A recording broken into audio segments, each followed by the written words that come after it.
so far and travel across the country. It is definitely safe to say that Design Debate is taking the design fraternity by a storm. And for our grand 16th edition, we are visiting the 5th fastest growing city of India and one of the oldest continuously inhabited place in the world, Patna.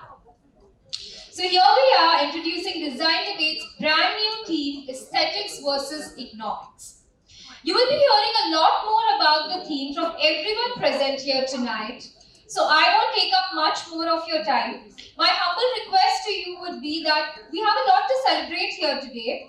Some absolutely brilliant names in the industry will soon be taking to the stage. So welcome to this evening replete with knowledge sharing, and let us have a round of applause for Architect and Interiors India presents Design Debate, the Patna edition.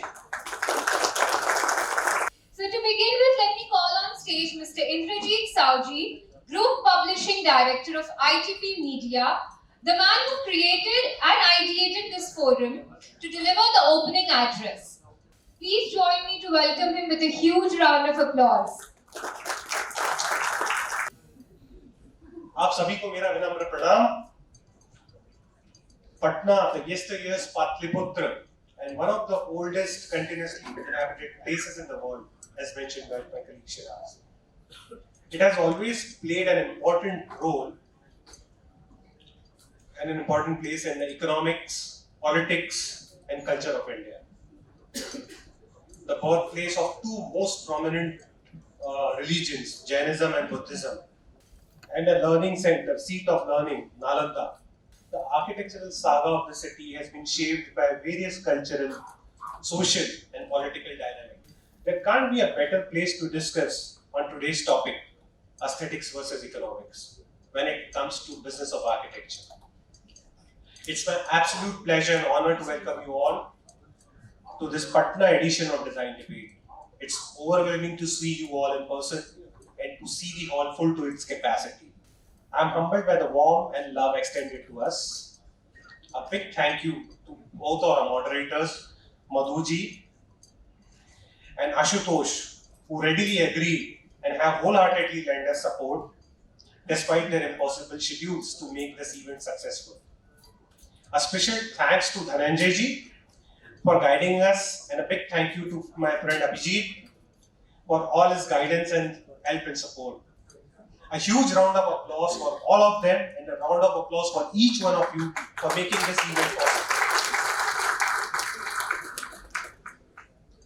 A round of applause for our special guest and keynote who managed to spare some time to share her valuable insights with us, Architect Nupur Banerjee, Member Technical, Rera Bihar. Thank you, ma'am, and a warm welcome. Past couple of years have been really challenging for all of us, especially for the design and construction industry. The pandemic has definitely changed the way we do business. But before that, let me ask you, do we really consider architecture as a business? Do we? Many of our designer friends are still hesitant to consider it as a business. I'm not getting a response. The most common complaint I hear from architects is that architectural schools do not teach them enough about business of architecture. Although students take a professional practice course in architectural school, but most of them working in their careers know very little about business. As young professionals, you might not think it's important, but the more you know about business of architecture, the more you know how to run a business, believe it, it's better to make your project successful. You can manage your time well. In turn, it will increase your chances of the project being successful and profitable. You may broadly classify business of architecture in two parts. One is economics, and the other most important part, the aesthetics. That's the business. Aesthetics is the main field you are dealing with. You must manage both efficiently and successfully to ensure that the project is successful, the firm is successful. If you falter on one, it's surely headed for a disaster. And you all are in a profession where we can't afford to falter. As they say, A lawyer defends your past. A doctor ensures you are healthy and safe on the present day. But you as designers have potential to impact the future of generations to come. And you have the potential to shape the skyline of the city. So we as designers have to be very cautious of our actions, especially in a developing country like India, where they say 75% of the country is still to be built. And we as designers are still catering to around 4 to 5% of the entire population still. So the potential is huge and there is immense scope to grow the business. And believe me, no AI, no ChatGPT can touch us for years to come. Today's design debate brings together subject experts in the field who will touch upon the mentioned points and on the immediate and long-term challenges facing architects.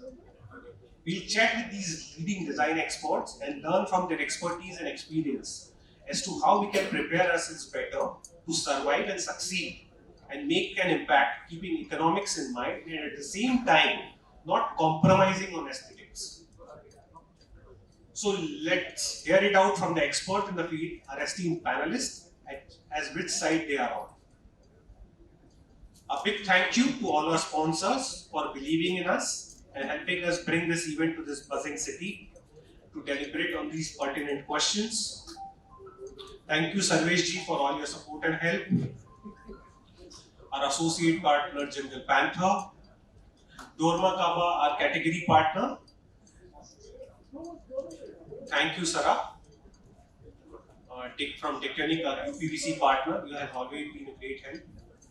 Duro, our exhibit partner. Thank you, Suraj. You have always been inspired and helped us experiment on various events. We also do one of the biggest awards in the country for the building and design fraternity for builders. So this is an international award. We do it in various parts of the globe, and it's one of the biggest awards for the construction industry, as I mentioned. In India, we are doing this on 13th of September in Mumbai, and we have around 18 categories in which you can nominate yourself. And there are 2 categories specially dedicated to, one is for architectural design of the year. So all of you can participate in this, and one is interior design of the year. And in each of these categories, there are 4 subcategories: commercial, residential, institutional, and hospitality. So you can send in your nominations and be a part of this winning celebration. Without further ado, let me hand over the forum to Shiraz. Sit back, relax, and enjoy the evening. Thank you. And now the momentous occasion. We are fortunate and blessed to have amongst us our guest of honor, a prominent name who has served in various positions in the state government of PWD West Bengal from 1987 and superannuated as Chief Government Architect and ex-office's Chief Engineer and the Department of PWD Government of West Bengal on 31st of August 2019. She was also having an additional charge as State Special Engineer in the Department of Health and Family Welfare. She did her bachelor's in architecture and her master's from the University of Jadavpur, West Bengal during the service. She completed training courses on disaster building management from IIT Kharagpur. She has also completed training course on building design and engineering approaches to airborne infection control from Harvard University. Please join me with a thunderous applause to welcome on stage our esteemed guest of honor, Architect Nupur Banerjee.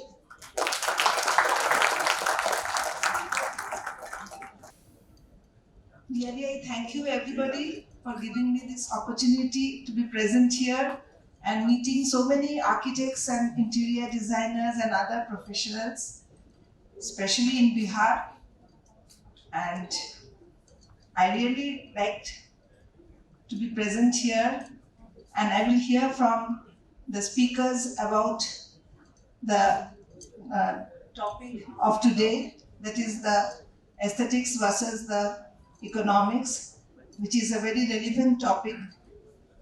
So I, as a member of RERA Real Estate Regulatory Authority, Bihar, I want to say that the architects have a very important role in the real estate sector, because it has been seen in most of the RERAs, in most of the states, they don't have any architects. Most probably, I am the first architect to be appointed as a member to any state in India. So I wish that other architects also should take an effort to apply for this post and work as technical member, as architect members in different real estate activities in different states. Because in this way, the architects will get the chance of working for a great sector of India. Because many buildings are constructed, this huge construction industry is mainly the real estate development work. So this real estate sector, we find that the architects are making the building plans, and those plans are being used by the developers to construct the buildings and make the development of the real estate sector. So the responsibility on the architects is great, because what the other IS officers and other bureaucrats, they only see that the main administrative functions are there, the real estate registrations are there, completion is there, the whole thing is done according to the acts and rules and regulations. But it is the architects only to see to see that the real estate sector is not the concrete jungles that we see in most of the states, in most of the countries. Buildings are coming up, towers are coming up, skyscrapers, multi-storied buildings are coming up without giving much emphasis to the environment and other things. So the sustainability, the sustainable architecture, how to implement this thing in the real estate sector is really a challenge, because the developers are mostly thinking about their profit margins. They won't go for the sustainability factors and other things.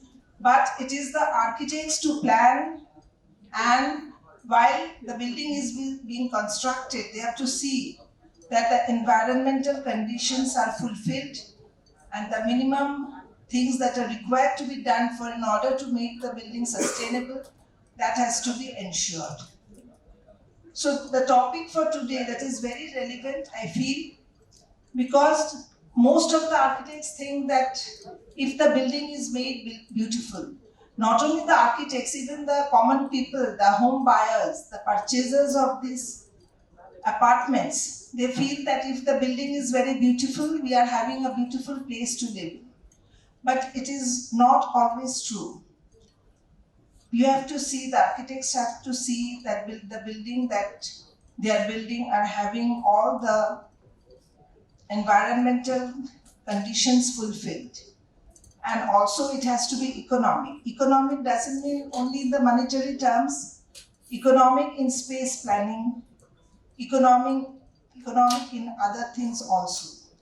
So today I will hear from the speakers regarding this topic, and also I will enrich myself gaining the experience and knowledge from the speakers. So let's all wait to hear from the speakers regarding the topic today, and I hope we'll enjoy the debate today. Thank you very much. Thank you so much, ma'am, for that wonderful speech. I request Mr. Indrajit Savji, Group Publishing Director, ITP Media, and Sarah David from Deconing India to join us on stage and do the honors of felicitating our guest of honor.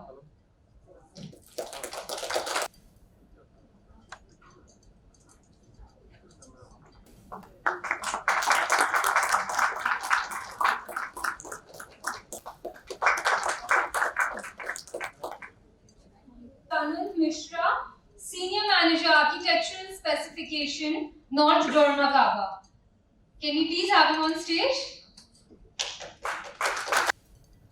Good evening, all of you.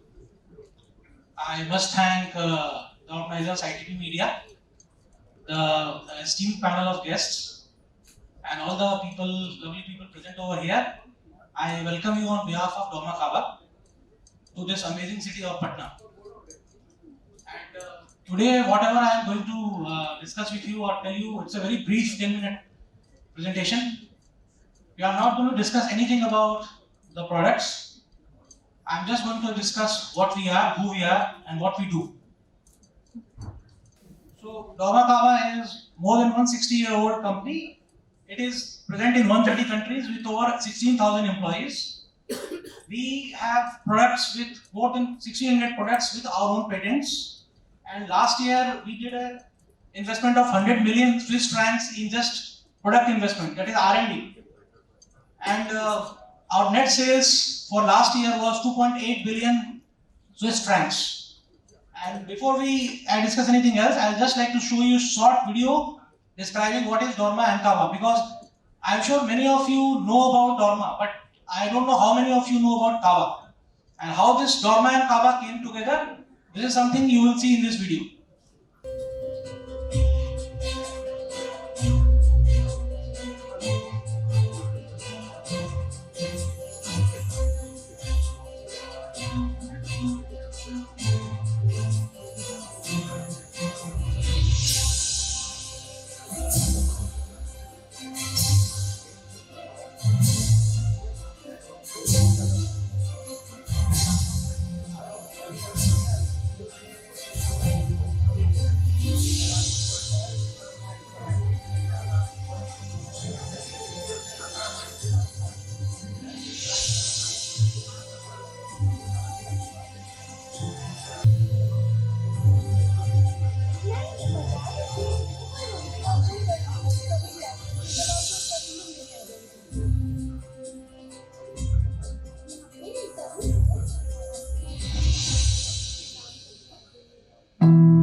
That was Dorma Kaba for you.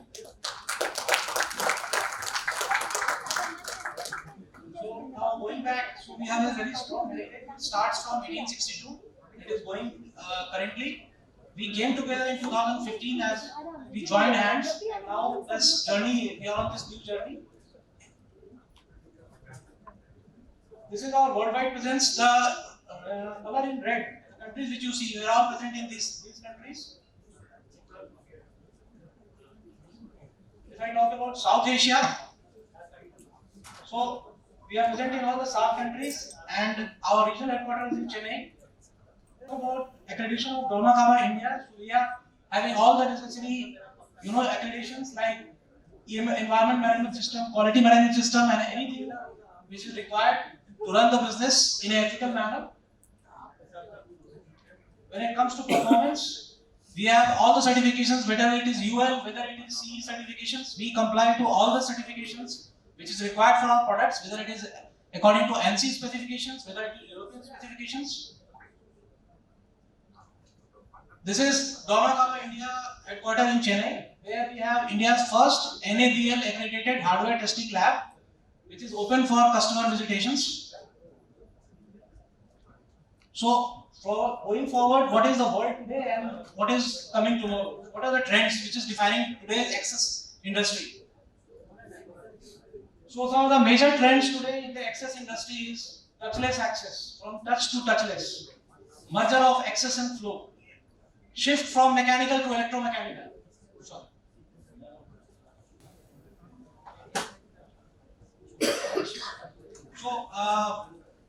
Shift from mechanical to electromechanical, access as a service, integrated connected components, and of course mobile and biometric authentication. So this is now the trend in access industry today. What is our purpose? For every place that matters. Now it means wherever you think of, whichever place you think of, residential, commercial, whatever place you think of, it matters for us, and whichever place which matters, we are there. What is our vision? So we want to be a trusted partner worldwide for safe, secure and sustainable places where people can move seamlessly. What is our offering? So our offering is based on the pillars of Access Reimagined, that is balancing form and function, integrated access. As already talked about, integrated access at every stage of building, seamless flow. Taking the flow of people as effortless as possible. We are running a barrier-free video, so this is relating to that. Sustainability, which is of course required for today's and to survive tomorrow. Answer your needs for tomorrow. And what is the way ahead? The way ahead is digital. And in digital, since we are the market leaders, we are the technology leaders, we are coming out with certain products in the very near future like EntriWorks, which is an intelligent door to facilitate planning and management end to end.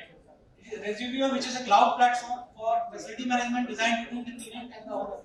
Argus Air, which is a sensor barrier for contactless application, and ST Pro Green RC3, which is a energy saving automatic sliding doors. So all these products are in the future, which is in pipeline.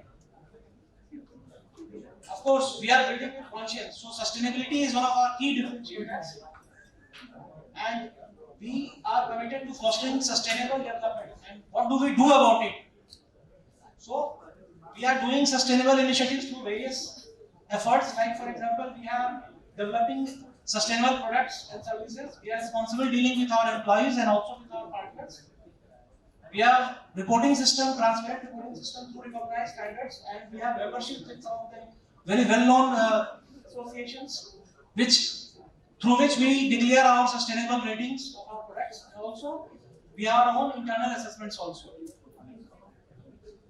We also contribute to the United Nations Sustainable Development Goals. And very recently, our Chennai facility went 100% solar. We inaugurated our solar facility, and now our entire energy needs is through solar panel facility. How we enable your business? So as I have already discussed, access to energy, dedicated access, seamless flow, sustainability. And we also provide world-class design, which is needing as per the technology and as per the needs of the time. As we said, we are the heart of every place. So name any place, whether it is the airport, whether it is hospitality, education, transport and logistics, sports and culture, we are there. We have a solution to back up there. We have some iconic projects behind the globe, although it is not possible to mention each and every project that we have done. I have tried to name few in the interest of time. So now maybe we have a project in Hamburg, we have a project in Sydney, we have a project in Beijing. If you talk about the project in India, so we have the Microsofts, we have the Googles, we have the Amazons, we have all the major MNCs that we have done across India.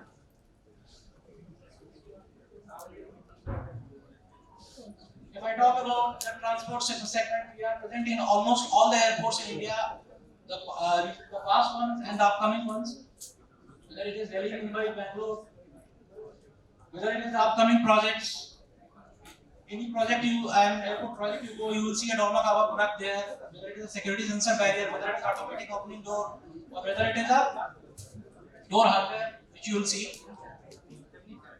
If I talk about the lodging systems, we are in more than 1,65,000 hotels across the globe, and we are associated with all the major brands that you can think of in hospitality segment.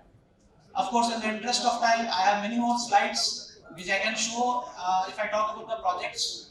But yes, what I can tell you that our motto is where every place matters, we are there. So with that, I end my presentation. Thank you very much for your patience.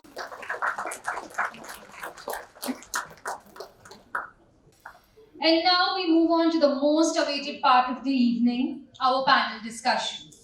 Kicking off our panel, we have the dynamic next-gen architects, the ones who will dictate the architecture of tomorrow, getting up on stage. To begin with our panel, let me first take a moment to acknowledge our young and dynamic moderator of the next-gen panel.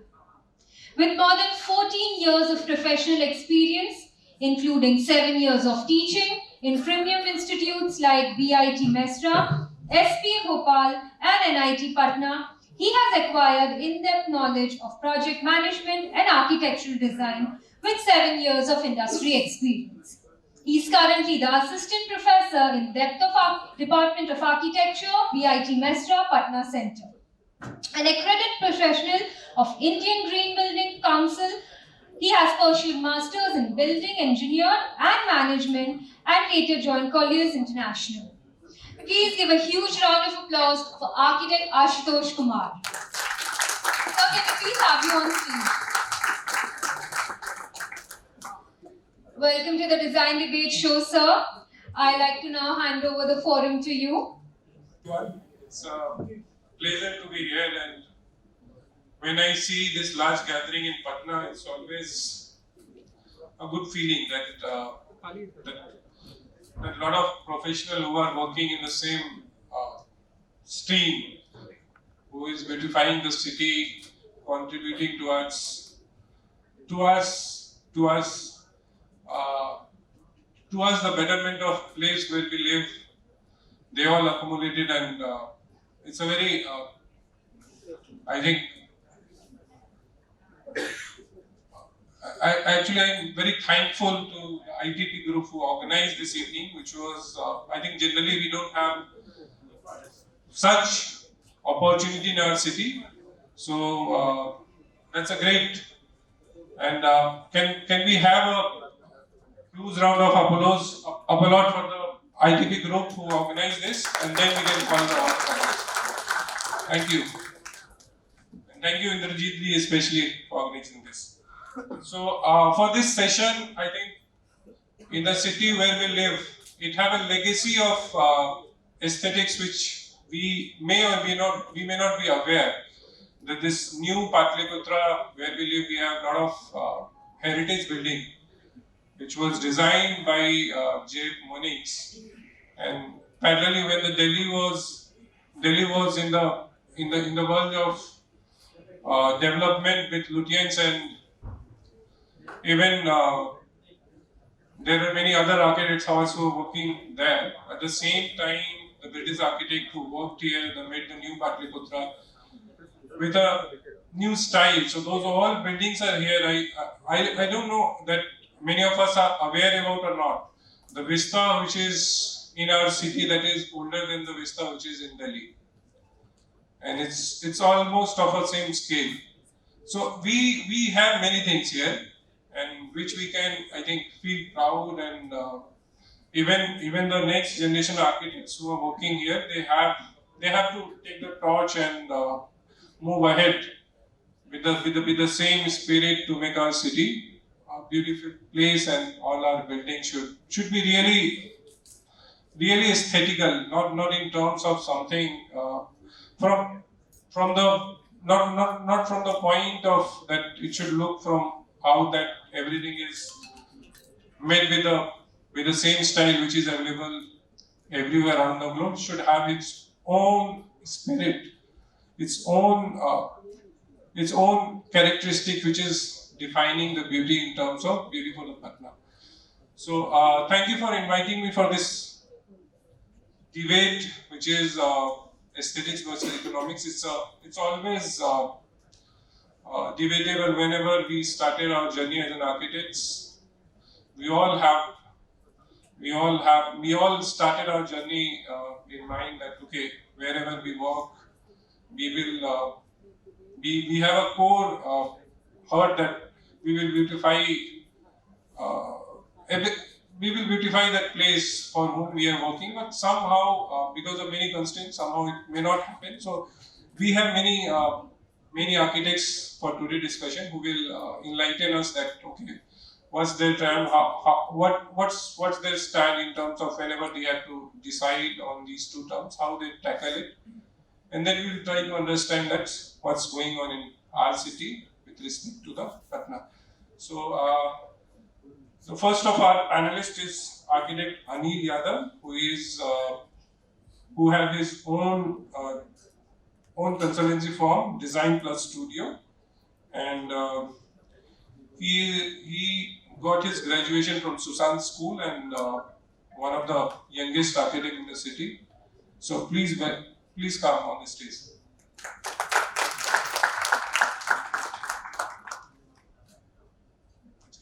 Oh, sorry, he is Mr. Ajit Yadav. Okay. So our second panelist is Abhijit, architect Abhijit. He is running his own firm, AB Consultants. from 2030, and he again work with the passion, and in the field of architecture he has a specialty in interior design and work for many hospitality projects also around Patna. Even his projects are in UP and Jharkhand. So welcome. Then our third panelist is architect Anand. So please come. He got his graduation from NIT Patna, and he established his firm in 2011 with the name of Archism's Design Studio. He also won a lot of awards, and recently he won the Best Young Awards from IA in 2021.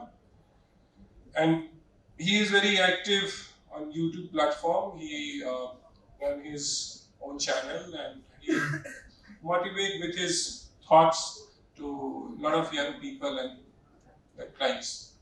So welcome here. The fourth panelist is architect Anand Saurabh. He also runs his office with the name of Studio EK7. He is alumni of NIT Patna again, and working here, and he have a lot of projects which deal with landscape, and many projects which is in Bhimtal, Nainital, Mussoorie. A lot of resorts actually he is working on, and many residential and commercial projects here also. Welcome. Then our fifth panelist is Siddharth Kumar. He runs his own firm, Siddharth Associates. He have done his bachelor's from here, NIT Patna, and then master's from Spain, from Barcelona. He also worked on many projects and won many awards. Recently, he won ICSCI Concrete Award for his own project, PIS Muzaffar. So welcome to that.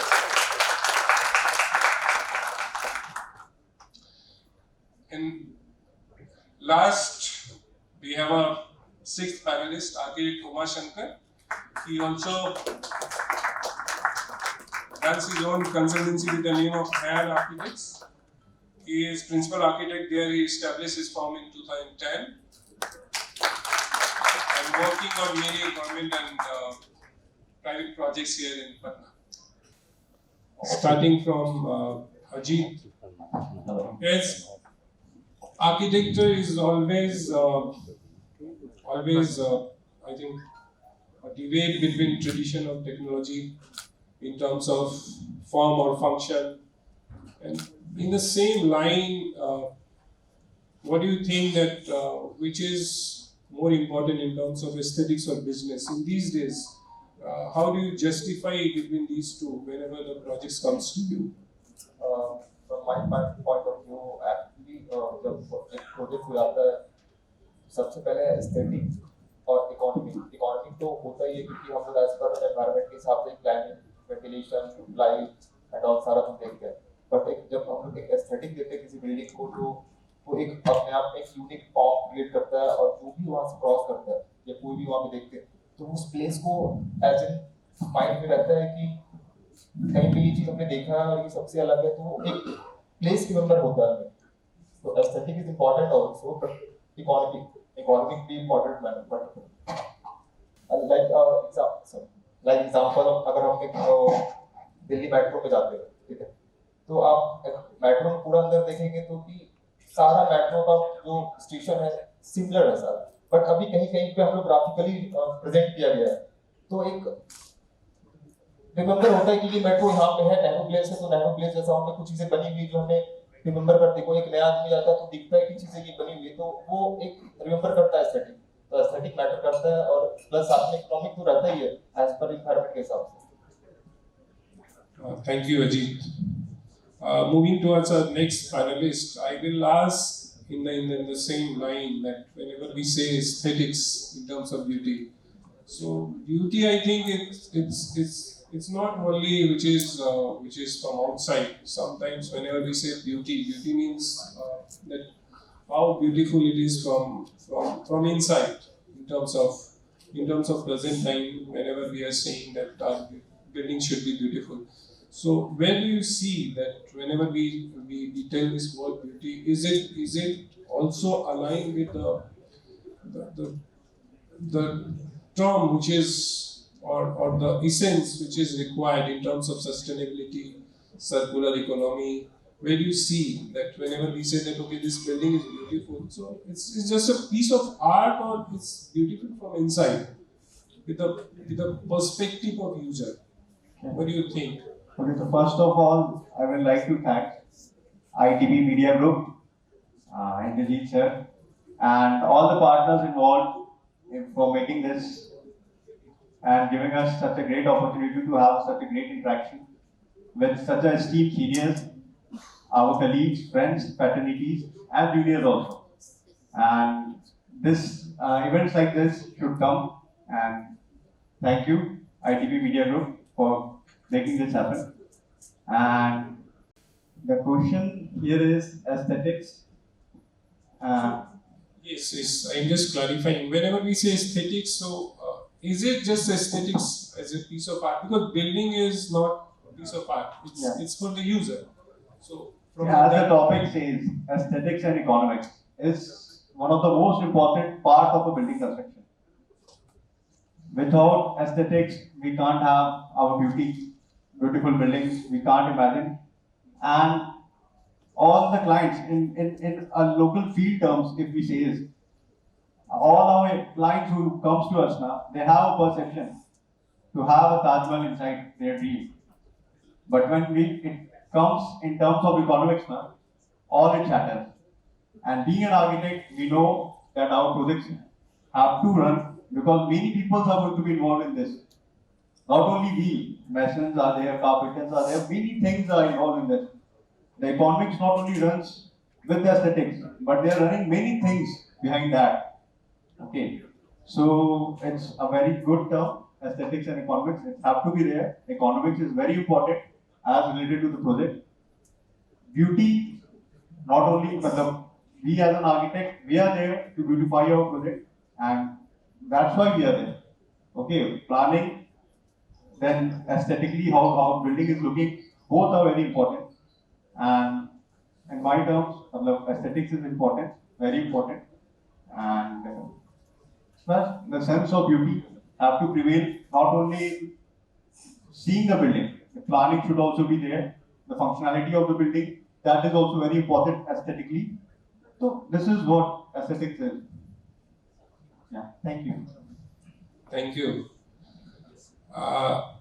Moving ahead, I just want to ask subsequent same question from Anand also, that if we have a two situation, like if one building is done justice with in terms of its functionality and kind of its demand in terms of whatever is required, is it functional or not?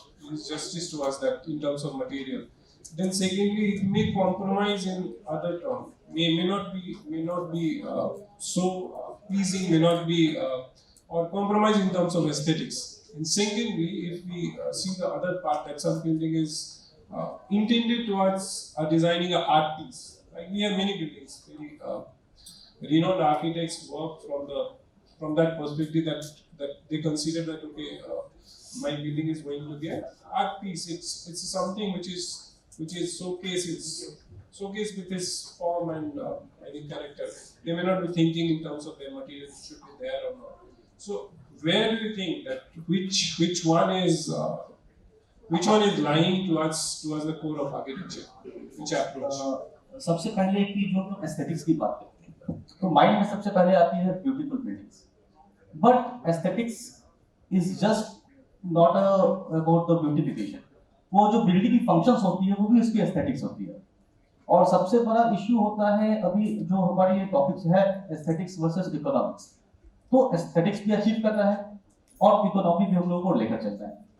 तो अभी के समय में धीरे धीरे चीजें बदली और आप देखेंगे काफी सारे जो प्रोजेक्ट्स है उसमें एस्थेटिक्स को इस तरह से यूज किया गया ताकि वो इकोनॉमिक्स पर ज्यादा हैम्पर ना करे।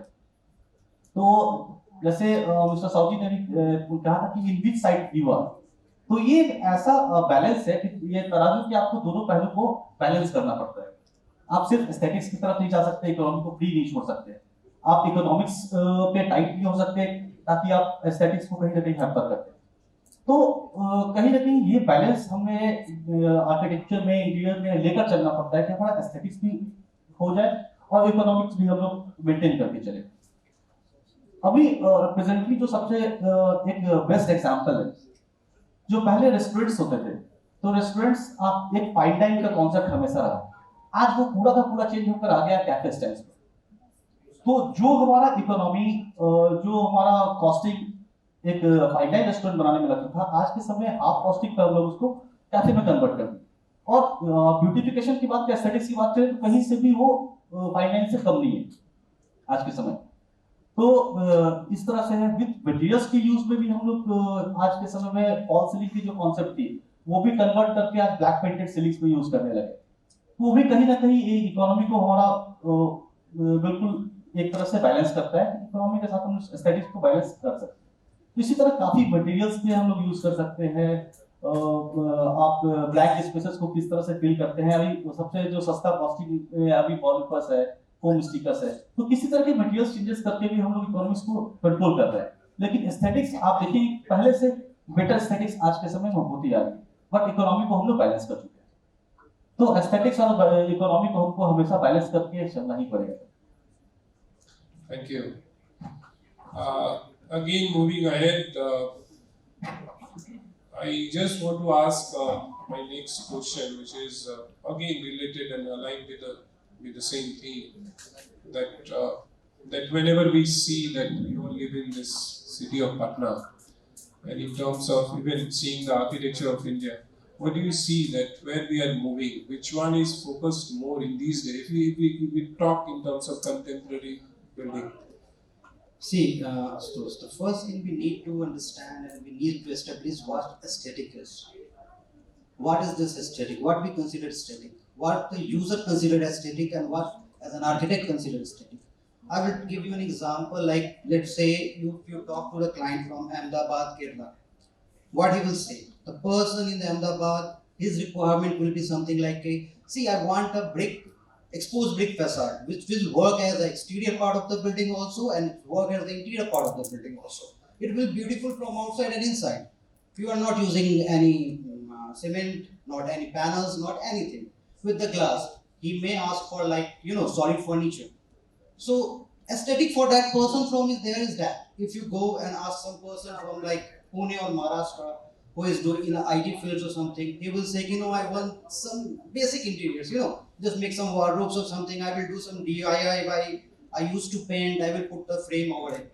So that aesthetic from them. If you talk about some businessman from Patna or maybe East Delhi or somewhere, he will say कि यार पैसा लगाया दिखना चाहिए, जितना veneer लगाना है लगाओ. For them that is aesthetic. And now just go to some villages like Madhubani. You go to Madhubani and any villages, you will see mud houses. Women were painting Madhubani paintings. That is celebrated worldwide. So what is beautiful? That you have to understand. And what is the cost implication in all these particular projects? Every cost implication on this project is different. So my point is that aesthetic and economics, what we are talking about, the versus, is not a versus thing. Basically, you can achieve aesthetic at any given budget. The budget should be defined like you have to make this place beautiful in this particular budget. As a designer, you should be able to do it. So it's not about the economics actually, in my point of view. You can do it. Only one way economics affect aesthetic. One, if the client has said, I will make 25 lakhs, I have a budget of 25 lakhs, so make this interior. Then what will happen? You will design something like that. You will अपने plane को ऐसा ply लगा दिया maximum ply, and after some time कहा कि यार मेरा loan sanction नहीं हुआ. then what will happen? You have to design in that particular budget only. So at that point, your economics affect the aesthetic. But if you plan nicely, if you plan a proper way, you can achieve aesthetic in any given amount of money or any given amount of budget. So that's my point here. So aesthetic is completely different. Thank you.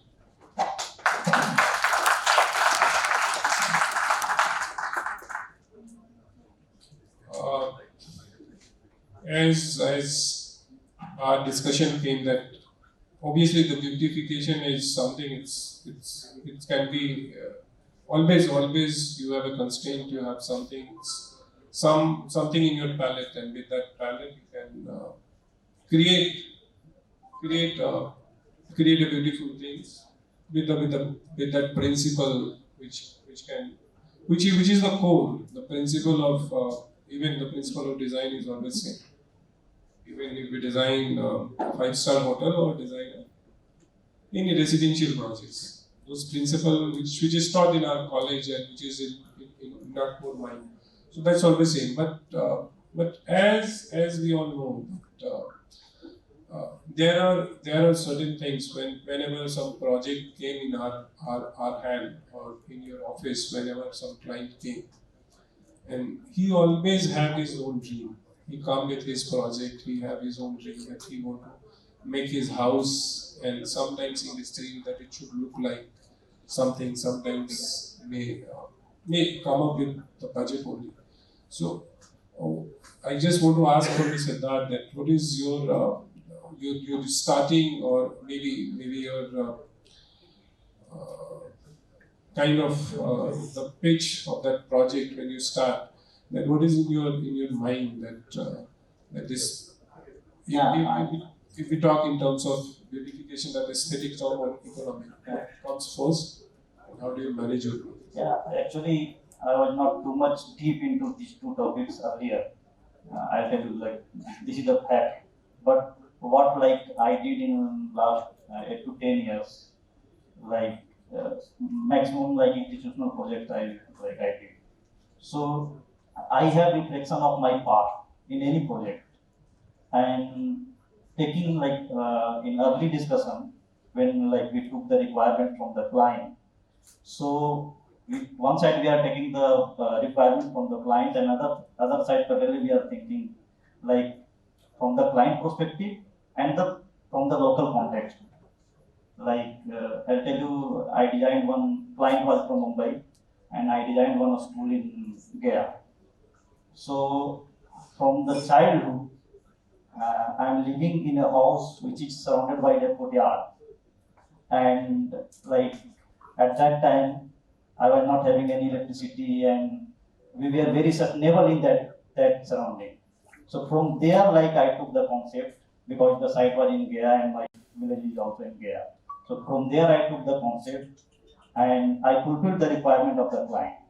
So now I have to think for the other thing, like we are talking about the aesthetics, and parallelly we are talking about the financial viability, you can say economics. So now the client requirement is they have to run the school, and initially I can't say that like you just come to Gaya and you build 80,000 square feet. So it's not economics because you are not getting 2,000 students in 1 year.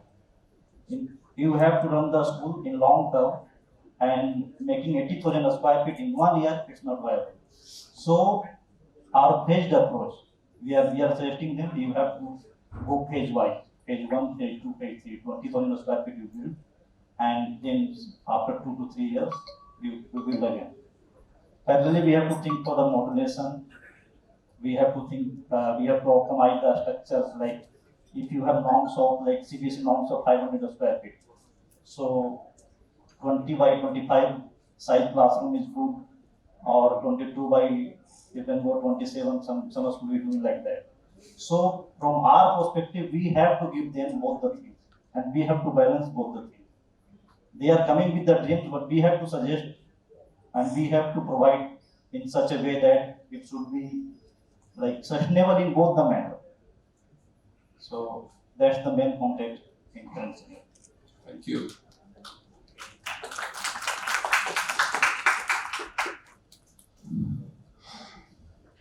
again, as a conclusion that which comes into the discussion, that whenever we have these two terms, then obviously there is a balance that you have to keep for any of the project wherever I think we all work. So moving towards the next discussion, you may say that I know which is there, that okay, in we all have learned this architecture through our life, through certain subjects which is taught in college, and we always know from our inner heart that what is the right choice which should be applied for any of the project. But sometimes even we know that okay, that this building should apply select these materials sometimes for certain forms, but still because of this economic condition, because of certain demand, because it's a business also. If it's not a business, we may not have these brands there who may be promoting their products. Obviously, for the same kind of projects, we have many things, and business comes into the picture. And what do you think that sometimes this affects your projects? That what should be done you may not be able to do because of the business demands. Maybe sometimes to suit the market conditions. Like all the builders, they are building their I think flats with certain economics. They have certain type of sizes, certain type of cost. So you have to match those. एक बार media Ashutosh sir ने अच्छा question किया है। यहाँ पे अभी flat का concept आ गया है। अगर हम लोग गांव से शहर के लिए मूव कर रहे हैं, तो अगर आप कोई भी जमीन ले रहे हैं तो 80 लाख 90 लाख 1 करोड़ का प्लस जमाना का जमीन लेता है पटना शहर रहने के लिए। लेकिन एक छोटे से लोग भी जो मतलब 50,000 का महीने कमा रहे हैं या 40,000 का महीना कमा रहे हैं, उसके लिए इकोनॉमिक्स और एस्थेटिक दोनों मैटर करता है। हमारे फ्लैट में हमने एक बिल्डिंग डिजाइन किया, फ्लैट डिजाइन किया, 50 लाख में 6 तल्ले की बिल्डिंग में रह रहे हैं। और मैंने अपना घर लिया, फ्लैट लिया, जहाँ भी अपने रह रहे हैं। गांव से कुछ लोग आए हमारे पास, भैया आपका इतना बड़ा घर है, तो सिर्फ इकोनॉमी भी वहाँ काम किया और मेरा एस्थेटिक भी काम किया, क्योंकि बिल्डर जो है बिल्डिंग बनाते हैं और 50 लाख में हमको बड़ा सा घर भी दिखा, 6 तल्ले का घर, आगे खेलने कूदने की जगह। तो चीज़ें हैं सर, अगर हम लोग इकोनॉमिक्स की बात करें, एस्थेटिक की बात करें, तो दोनों हम लोग चीज़ें एक नॉमिनल आदमी जो एक कम खाता मतलब कर रहा है 50,000 60,000 में कमा रहा, तो फ्लैट पे लोग शेयर करते हैं और उसको बहुत आराम से एस्थेटिक भी यूज कर रहे हैं और इकोनॉमिक्स भी यूज कर रहे हैं। तो ये सब चीज़ें अभी सब ट्रेंड में आ गई है। उसमें हमारे बिल्डिंग्स भी एस्थेटिक भी लुक में भी आ जाता है, इकोनॉमिक्स में भी आ गई। और हम लोग प्राइवेट घर की अगर बात करें तो पटना शहर में जितने भी लोग हैं, तो एक अगर छोटा सा घर के अगर लेना चाहेंगे पटना शहर में तो लेना बहुत मुश्किल है।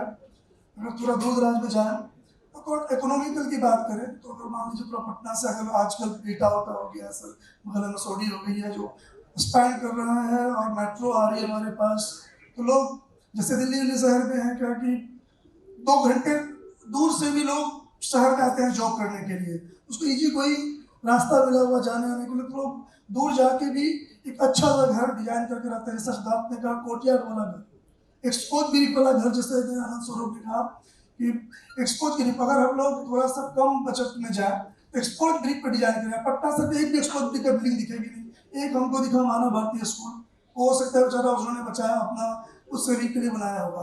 अगर एक्सपोज ग्रिप पे घर जाए बनाया डिजाइन करें तो बेटर हो सकता है। उस पर प्लास्टर के पैसे बच रहे हैं हमारे पास, कुछ अब चीज़ें उसमें है ऐसा जो लोग बचा सकते हैं इकोनॉमिक्स की बात करें। लेकिन अगर हमारे पास क्लाइंट एमएलए आ गया, एमएलए क्लाइंट को चाहता है कि भैया हमको दिल्ली से या फिर राजस्थान से कोटा स्टोन चाहिए, कोटा स्टोन लगाना चाहेंगे, फिर हम लोग उसके हिसाब से हम मूव करते हैं। इकोनॉमिक्स अगर आपके पास है तो हम कोटा स्टोन प्रेफर करेंगे आपको भैया राजस्थान से वो बिजनेस हो गया। राजस्थान से हमारे उसके लिए ब्यूटीफुल, उसके लिए एस्थेटिक की बात करेंगे, उसको हम एस्थेटिक दे रहे हैं कि भैया आप एक काम करो, हम आपका ये सर का अभी चल रहा था यूपीवीसी वाला सर का, और हम आपके पूरे बिल्डिंग में बढ़िया सा यूपीवीसी लगा देते हैं, है ना, यूपीवीसी का विंडो लगा देते हैं, फिर अभी पोटा स्टोन लगा देते हैं, आजकल इटालियन मार्बल का कॉन्सेप्ट आ गया। तो बड़े बड़े घरों में हम लोग बात देते हैं, मैंने बताया इटालियन मार्बल देते हैं हम लोग, तो वो सब हम लोग कर सकते हैं। डिपेंड करता है कि हम लोग का क्या बजट है और क्या हम लोग कौन सा आदमी पे डिपेंड कर रहा है, किसका हम लोग बनाना कर सकते हैं। Thank you. Thank you. Okay, I have a last question, which is an open question for everyone. We will, I think, take their views. That whenever we say aesthetics, it's always have a context. It's good that every place may have their own characteristic. Like we have houses in our village, we have havelis in part of the country, in certain place we have certain materials. These all are always reasonable context that people decide on their.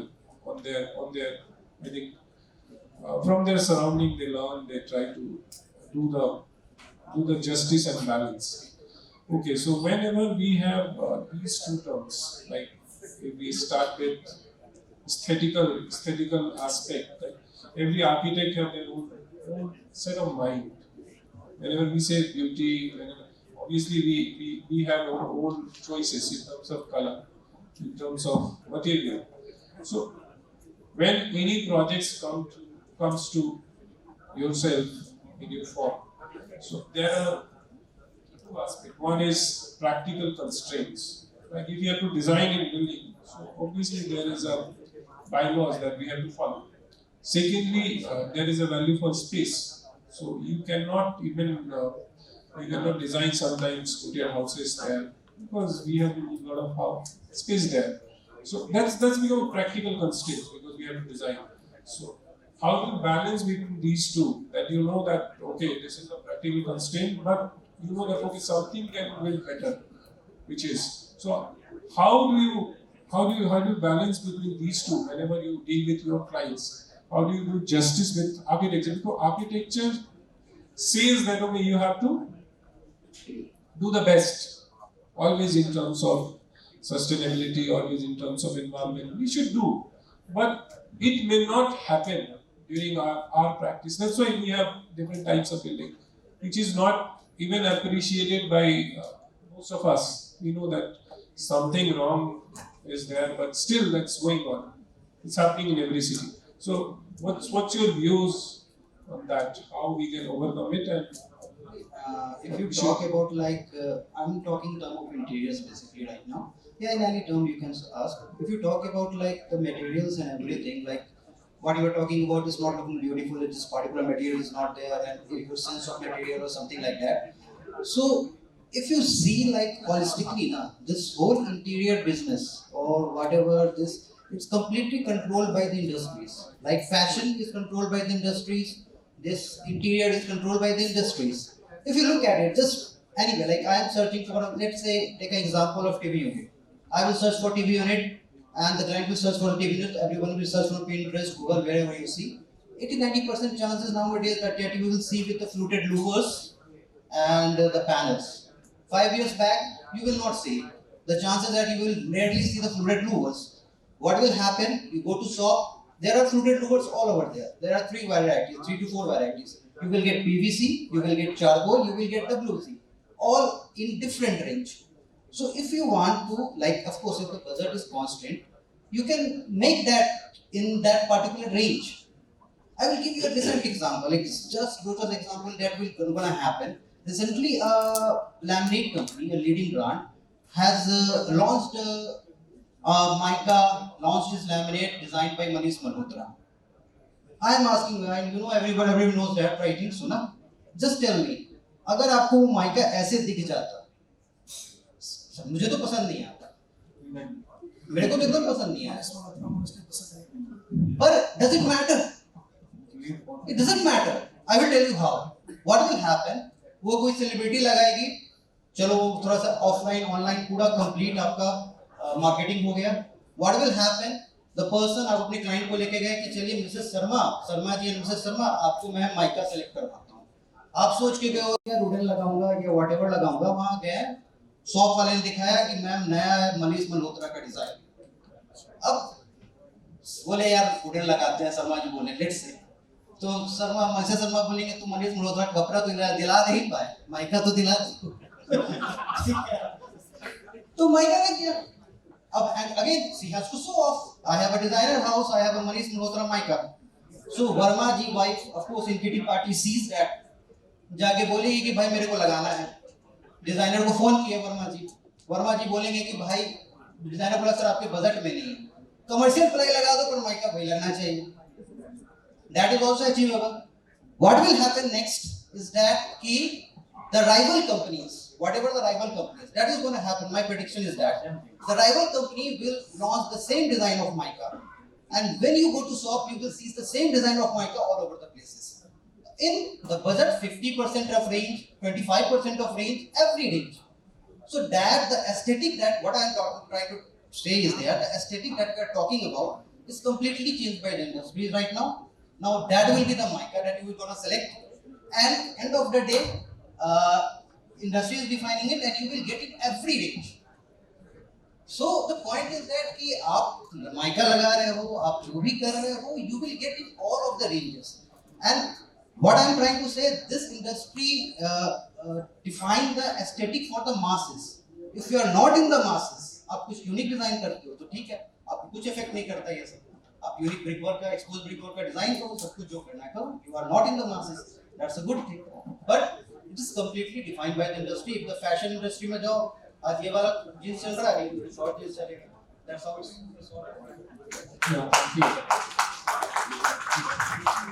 So the terms of interior, like if you talk in architecture, you have design underneath.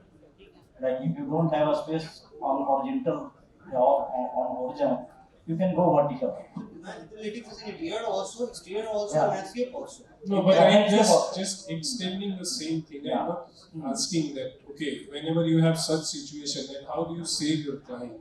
Because it's not justifiable. If you know The most important thing now, which is missing here is aesthetic is very important.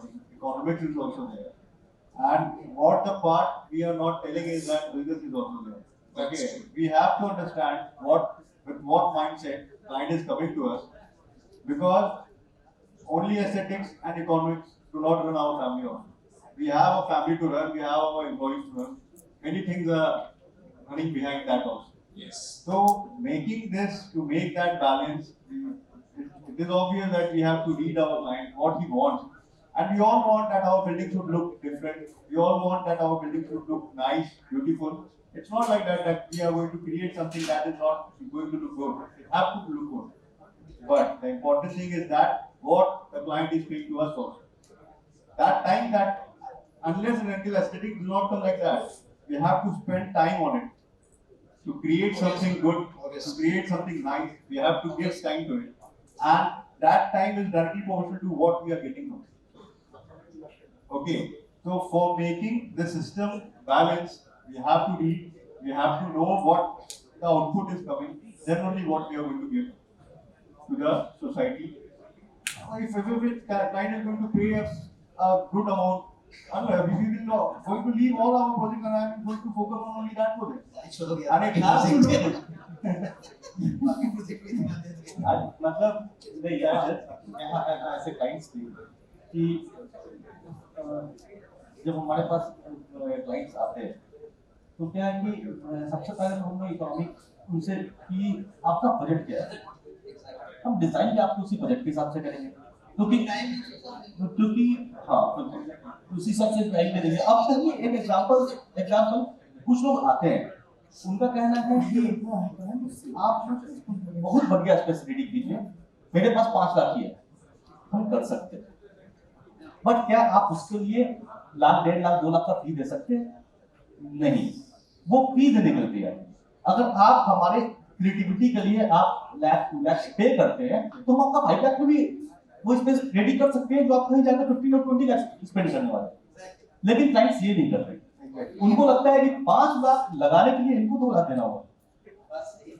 तो ये बिल्कुल एक ऐसा चीज है जहाँ सब कुछ एक दूसरे के ऊपर मूव होता है, बैलेंस वही करना पड़ता है हमें। So moving ahead with the same, I think that's the last one. I'm just moving to Umashankar ji.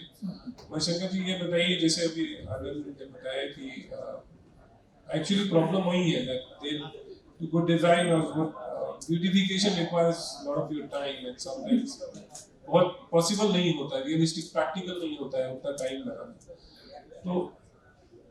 तो बहुत बार आपके पास ये सिचुएशन आती होगी अपने प्रोजेक्ट्स में that डिपेंड करता है। जैसे हमने बिल्डिंग बना था अपना divide parking school, divide parking अभी एक कुछ चल रहा है मेरे पास पे जबलपुरा में। दूसरा स्कूल अभी ऊपरी हो रहा है, दूसरा वो बहुत ही इंटीरियर साइड में था, अंदर था।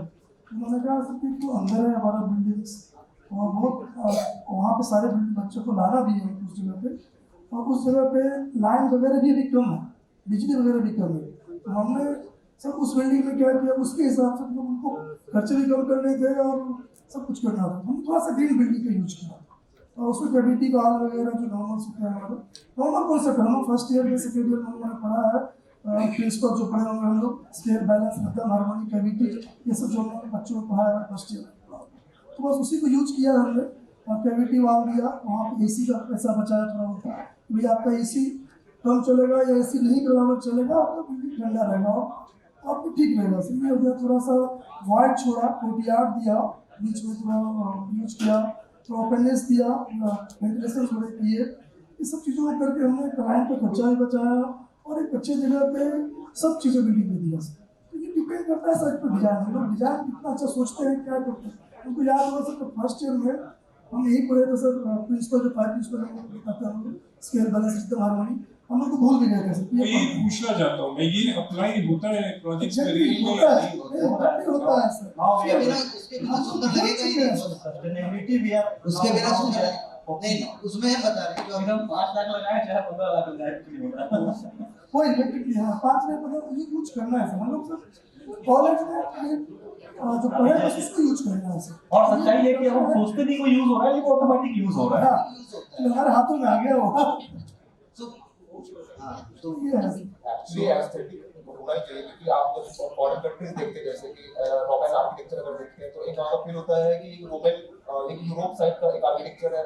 तो काइंड ऑफ अगर हम लोग एक लोकल पटना में अगर कुछ एक अपना लाइक जैसे बोरिंग रोड में मैं जा रहा हूँ, तो मुझे एक कंक्रीट जैसा बिल्डिंग ब्लॉक दिखता है, बट मुझे फील कुछ एस्थेटिक दिखता है, जिसको से एस्ट्रेस जैसा फील होता है। अगर आपको कुछ थोड़ा कलरफुल दिखे, साइड दिखे, कुछ ग्रीनरी दिखे, जनरल वे में अगर मैं एक रोड भी देखूं, तो रोड भी अगर प्रॉपर वे में एस्थेटिक वे बना होगा, आप जब वहां से क्रॉस करेंगे तो एक आपको फील आएगा कि एक अच्छा एस्थेटिक में चलने में आएगा, तो फील रिलैक्स जैसा लगेगा। बट आप कहीं जा रहे हैं, कुछ दिखे इधर भी भरा हुआ, इधर भी भरा हुआ, कुछ एस्थेटिक है नहीं, तो कहीं लेकिन वो आपको सैड ऐसा लगेगा कि कुछ एरिया अच्छा नहीं है, ऐसा वैसा फील होगा। तो काइंड ऑफ एस्थेटिक आपको इम्पोर्टेंट है और होना भी चाहिए। एक सम अप करना चाह रहा हूँ।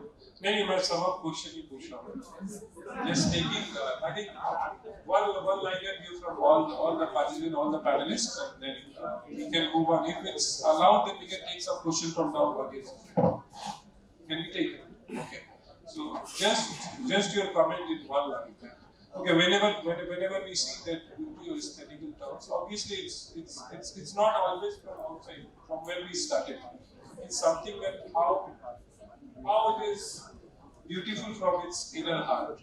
And the people who are sitting there, like we all are sitting here, we don't know that how it's beautiful from outside. But how it justify or how it's certifying the functions in terms of which needs to perform there. So are we doing justice in terms of that beauty to all of our projects or not? So that's also important. Like we have many government buildings which you see from outside, it will look fabulous. As we are discussing with some senior architects, they're saying that okay, these are building copied from somewhere. Same building is standing in London, same building is standing in Mumbai. That's copied and placed somewhere here. And maybe the interior function of that building is again common people maybe sitting there and working from the same type of use which they used to do in their offices. At that time, when you go inside, it may not be beautiful from the user perspective. So, what should be the kind of balance from your side? See, One line. Whenever we see beauty, that it's always from outside, or you always keep balance between these two. This functionality, the practical constraints. see, in my context, like natural light is like a vision, and ventilation like a breathing. So whenever I am planning a building or like we are designing a building, these two things are important. Any spaces inside that building should have proper ventilation, natural ventilation. So you always and light. prefer to its function in terms. Yeah. That's your. And that's the inner part. Moving to the next commercial beauty. आपके पास दो option है. Building को colourful बनाना है, मास देखने में अच्छा लगे और अंदर से यूज करने में. तो आप कौन सा प्रेफर करेंगे? अगर दोनों की पॉसिबिलिटी नहीं है. ये तो हो गया हमारा अपार्टमेंट की बात फिर बाहर से देखने में यही तो बहुत अच्छा होता है। अंदर रहने में रहा जो रह रहे हैं वो कहते हैं यार आदमी का 5 साल लाइफ कम होगी आदमी का 5 साल लाइफ कम होगी तो अपार्टमेंट में रहना है क्योंकि उसमें वेंटिलेशन जो है ना 2-3 साइड से ब्लॉक कर दिया था एक साइड से लगता तो ventilation is the part our heart तो हमको चाहिए वेंटिलेशन और यही कहानी है सर हम लोग का भी तो जी sir, it is your stay. Nice question you have asked actually. We as an architect, we never want our building not to function well. We always want it to function very well. What the things happen now, many things also depend upon the laws, what we are seeing, what bylaws which is guiding us, what the things which are amended. Sometimes that differing us to make it beautiful. Yeah. That's what you want to say. The thing is that these builders are very clever. They start calculating it and they started to play with these bylaws. Okay. And if suppose there is provided that so we are needing only this much area of that for that. So here ventilation depends on all and they are not going to listen to us. They are going to implement their rules because they know that this is allowed. So this is what happens sometimes. Thank you. Can we have a big round of applause for our panelists? I'm not going to explain it much because I think आपके और आपके खाने के बीच में ज़्यादा देर आना मुश्किल है. We already extended. So we will take 2 or 3 questions from the audience and then we will wrap it up. Can you provide some mics to them? If someone want to ask anything. Person to person vary but मेरे हिसाब से एक worth aesthetic वो है जो aesthetic के साथ साथ एक बिल्डिंग का पार्ट होना चाहिए मतलब कोई भी एस्थेटिकल एलिमेंट ऐसा नहीं होना चाहिए कि बिल्डिंग जब बन गई और उसको एडिशनल एलिमेंट है that should the part of building and play a role of aesthetically. Just summarize, if I am getting you right, that it should be basically focus on the function. You should not create any. अभी frame structure हमने ready कर दिया और एक building को aesthetic करने के लिए क्या करते हैं इनवेलप ट्रीटमेंट करते हैं. That is not part of the building, just a envelope part of building. और ये एस्थेटिक के लिए सिर्फ एस्थेटिक के लिए क्रिएट किया गया, इसका बिल्डिंग में कोई रोल नहीं है. जबकि building in that case we can play with forms. आपको दिखने लगे कि हमारा बिल्डिंग ऑटोमेटिक लुक आता है. बिल्कुल, क्योंकि मैं इसलिए कहना चाह रहा हूँ अगर हम कोई एस्थेटिक एलिमेंट लगाते हैं तो वो पार्ट ऑफ मेंटेनेंस हो जाता है और अननेसेसरी इकोनॉमिकल इसमें इन्वेस्ट होता चल जाता है बाद में. और अगर हम एग्जांपल की बात करें कि IIM अहमदाबाद हम सबने देखा, उसकी खूबसूरत पार्ट है huge arch, that is part of the aesthetic as well as that is a structural part of the building. तो वो दोनों पर्पस फुलफिल करता है. तो वर्थ एस्थेटिक वही है जो economically part of the building भी हो और अपना एक एस्थेटिकल रोल प्ले भी हो. Thank you. That's not your question, that's your view, and that's a very good view. Yes. There is a book called 7 Lamps of Architecture. That John Ruskin book. It's a very famous book. It says that whenever you have to judge any architecture, any building, if you want to know that the architect has done justice or not, there are 7 parameters on which you can check it. Right. I think one of the parameters is that you have to just make that what is required. It should be truthful. And material, whatever you are selecting, should be truthful towards that. If we are putting something and building it on something, so that's not the truth. So architect should not. I don't elaborate the point in building. Anything else audience wants to take?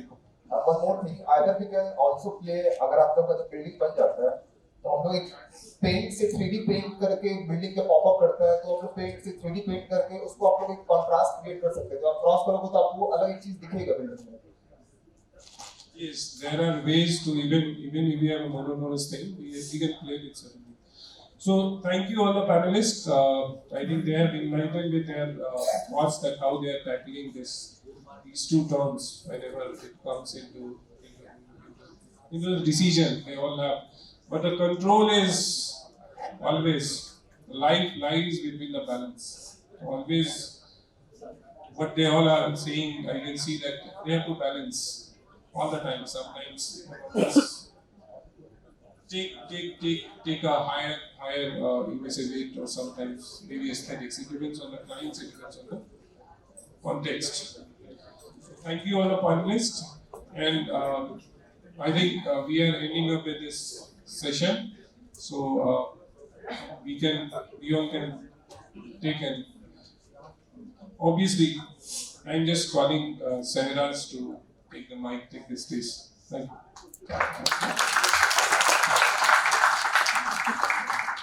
No, I request everyone to please be seated. What an absolutely engrossing session that was. I hope everybody enjoyed it. I would like to now call upon Mr. Sarvesh from Jindal Steel and Power, Mr. Amrish Kumar from Duraply, and Mr. Indrajit Sauji on stage to felicitate the panel.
Thank you, ladies and gentlemen.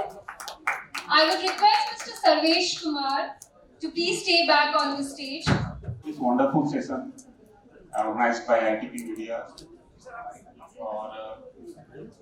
I want to welcome everyone, all the dignitaries from architects, fraternity, and different technical fields.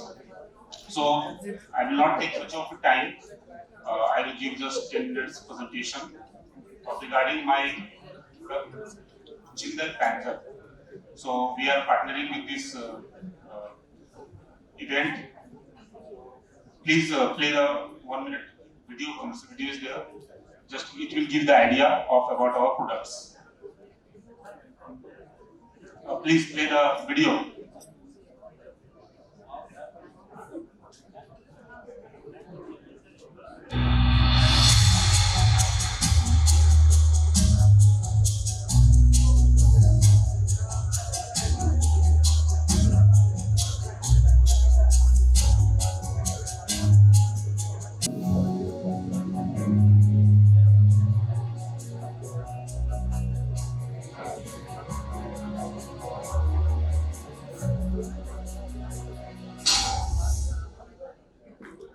Thank you. As you have seen, there was some video clipping of regarding the money saving, as the topic is today's aesthetics versus economics. So economics is also important for us. We consider that the end user should be get economical products and as well as savings in terms of usage of their product. So as we do have architects, civil engineers, and other technical fraternities over here. So I will keep my presentation a slight bit technical so that we can understand our product, because it is very misconception that ये TMT is not so much technical. ये सरिया क्या है? वो लोहे की rod है बस. But actually, for the manufacturing of TMTs, we need quality control over the structural, metallurgical as well chemical properties. So how do we take care of this? How we are different from our rival competitors? In the sense, because we have found there are plenty of secondary players. So as for the next slide, please. So we are the Jindal Steel and Power Limited. Our product name is Jindal Panther. Very few of people know that Jindal Panther is different from other Jindal counterfeit products existing in the market. So this is also an opportunity for us to, brand awareness, for making the people understand how Jindal Panther is different from these counterfeit products which are not genuinely manufactured from our factory. So we have 4,000 plus dealers, and we are pan-India located with 55 distributors and all. Next, please.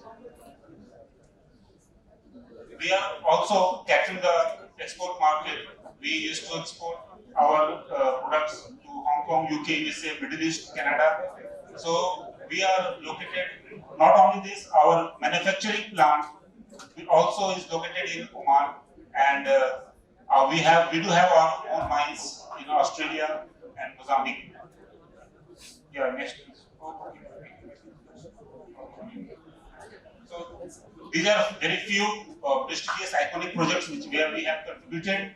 We have supplied to Gorakhpur Link Expressway, the Bogibir Assam Bridge, the Delhi Mirror corridor, the Festival City Noida. There are a lot of more, so many iconic projects. We have also supplied our steel products in India's tallest railway bridge, that is Chenab Railway Bridge in Kashmir. So we have partnered with all stakeholders and catered the market needs. Next. If you see the business segment, we deal with steel, majorly steel products, as well as we do have power plants also. We have integrated power plants along with the captive power plants which is required to run our steel factories. And we have global ventures. We have, as I told, we have coal and iron ore mines in abroad, Australia, and we do have our own mines in Odisha also. Next. This is a plant-wise capacity. I want to tell you that we are the top 3 major steel producers in India, and these are total plant capacity up to 9.6 MTPA of steel is being manufactured annually from our factory. So we have plant located in Raigad, Angul, both in Raigad in Chhattisgarh, Angul, Odisha, Berlin, and Patratu, Jharkhand, nearby Ranchi. And mining we have in India as well as Australia and Mozambique. Next. This is the Steel Luckily campaign, which I think it was the need of the time, because we had observed in many of projects, many of the brands, as you can see, the Jindal 500D, Jindal 550, JSPL, Jindal TMT, Jindal Hisar, these are taking advantage of our brand name. So we thought that we should make aware the institutions, the government projects, architects, that Jindal Panther is the genuine power product which is being manufactured by Jindal Steel Power Limited. So this is a newspaper publication where we published some advertisement. And in line to this, we also brand ambassador Hardik Pandya, which we have recently sponsored IPL and the Women World Cup. So this is all the part of the brand awareness initiative. This is a small identification how we can identify our products apart from our logo and the Panther brand. This is the code, which is BIS code, which is provided to all the manufacturers. The factory from which it is manufactured. The upper one is the embossing from the Patratu, the product which has manufactured from Patratu. And the below one is the GSP Angul. Next. So our product provides strength, stability, and integrity. So our product is quite ductile as well as strong. So there are two major characteristics of our TMT. As I told you that it's a scientific product. It's not just a chloride area. We took care of its manufacturing through our computerized build. All the equipments are, a state of the art, advanced. We have used the technology from SMS, Siemens, Morgan. So we ensure how these TMT structures, TMT products are manufactured. The outer surface, we'll see in the coming slide. The outer surface gives the rigidity, the strength, and the inner core gives the ductility, the flexibility. So it is a combination of a strength as well as the flexibility. As I told you how we are different from our secondary producers in the market, we do have our own mines. We manufacture steel from iron ore mines. So our quality control starts right from the mining the steel.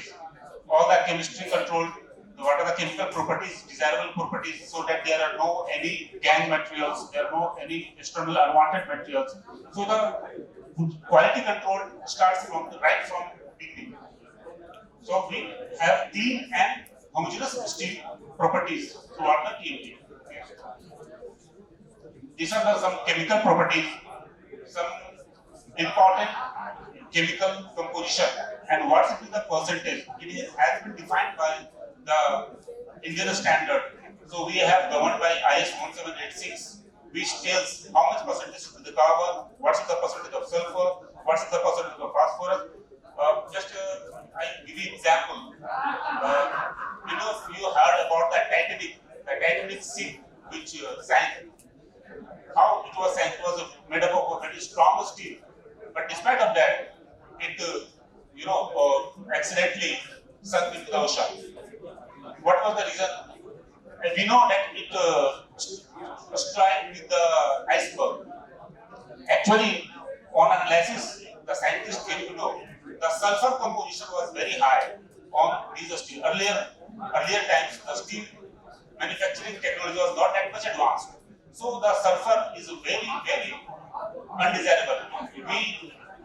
You can see the percentage, around 0.040% only.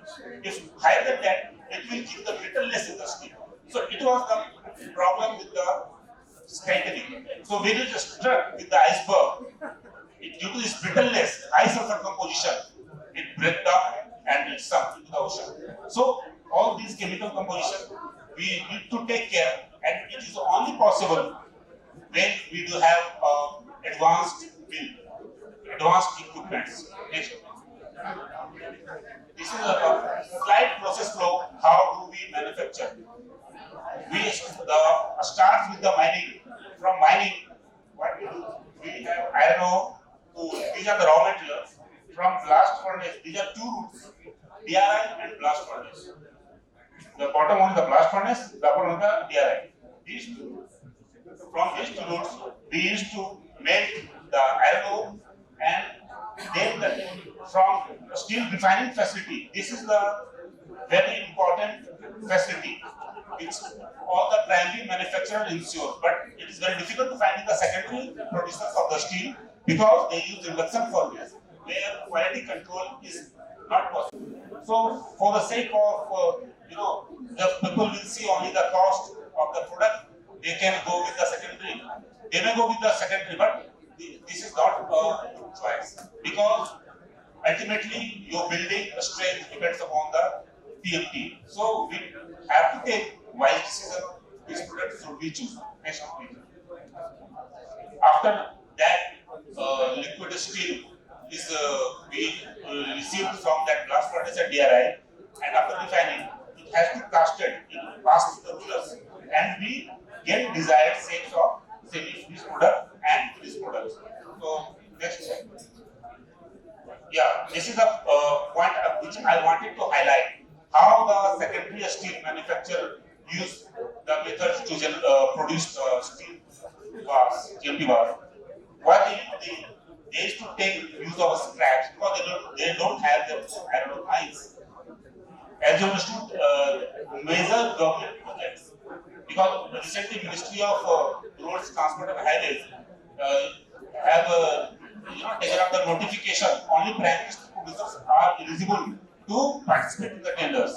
So this is very significant because those infrastructure projects can lead the loss of life. So that's why these are still being manufactured from the scraps and induction furnace.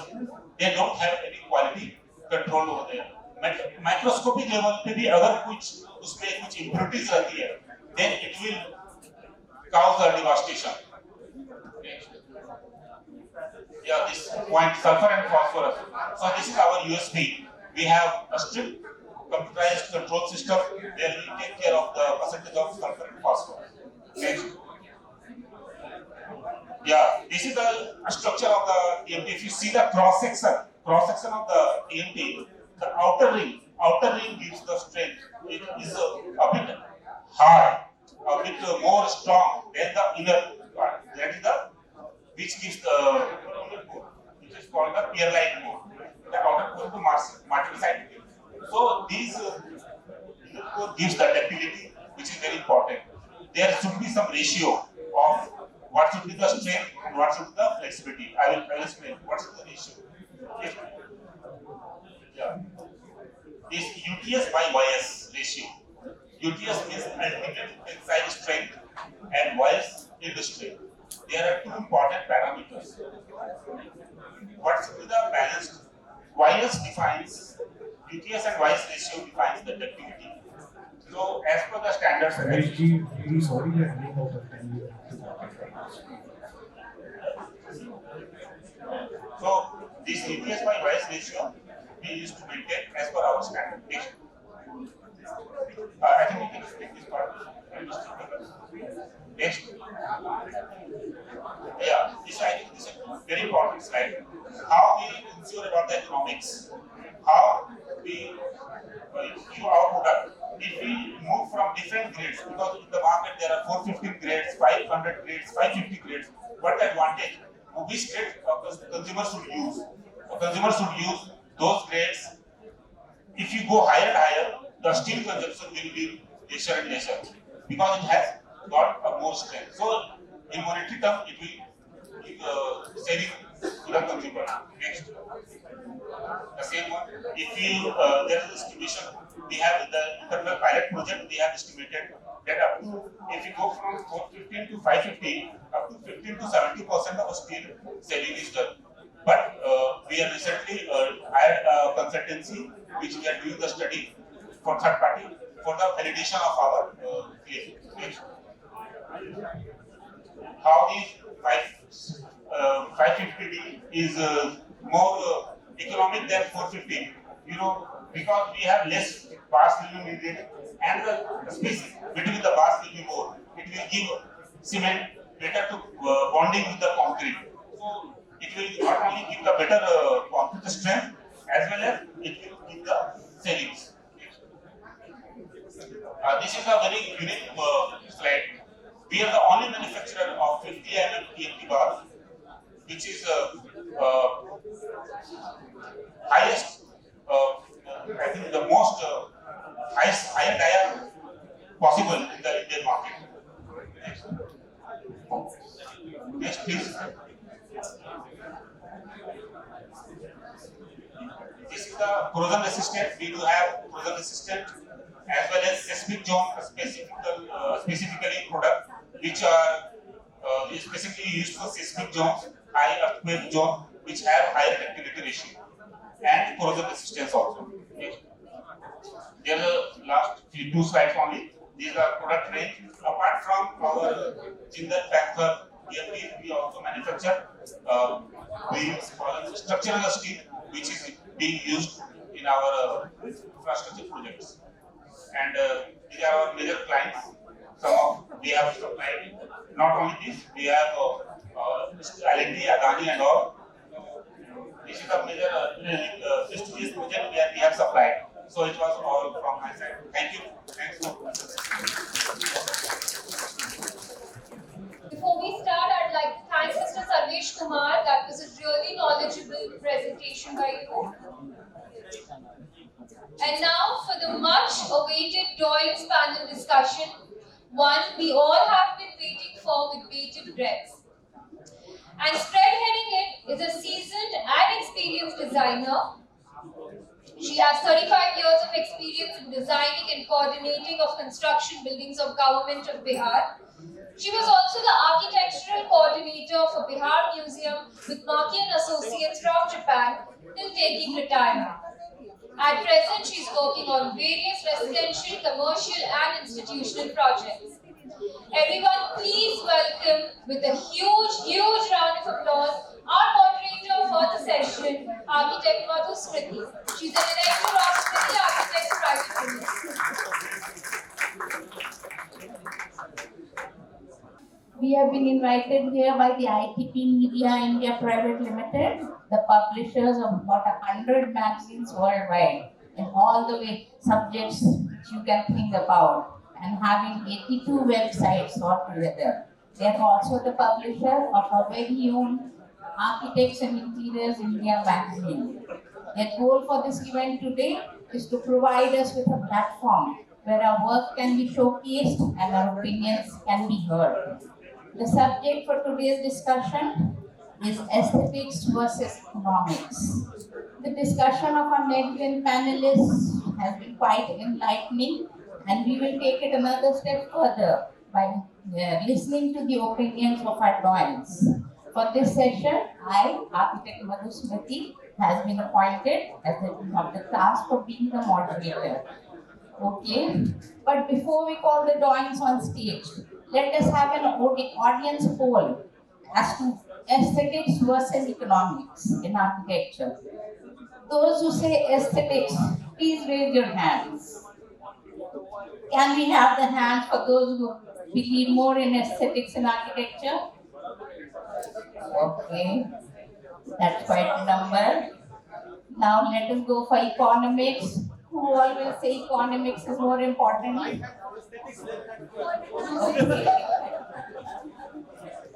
But the audience seems to be equally divided. So we need the opinion of the panelists to tell us which is more important, aesthetics or economics. Now, one more thing. First, let us have one word from two people as to what comes first in their mind when we talk of aesthetics. What is the first word which comes to your mind when you talk of aesthetics? Let me have some answers. Aesthetics. Massing. Okay. And masking. Massing. Any more people? Orientation. Okay. Any more takes on aesthetics? Surroundings.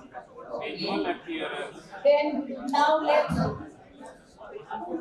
appearance.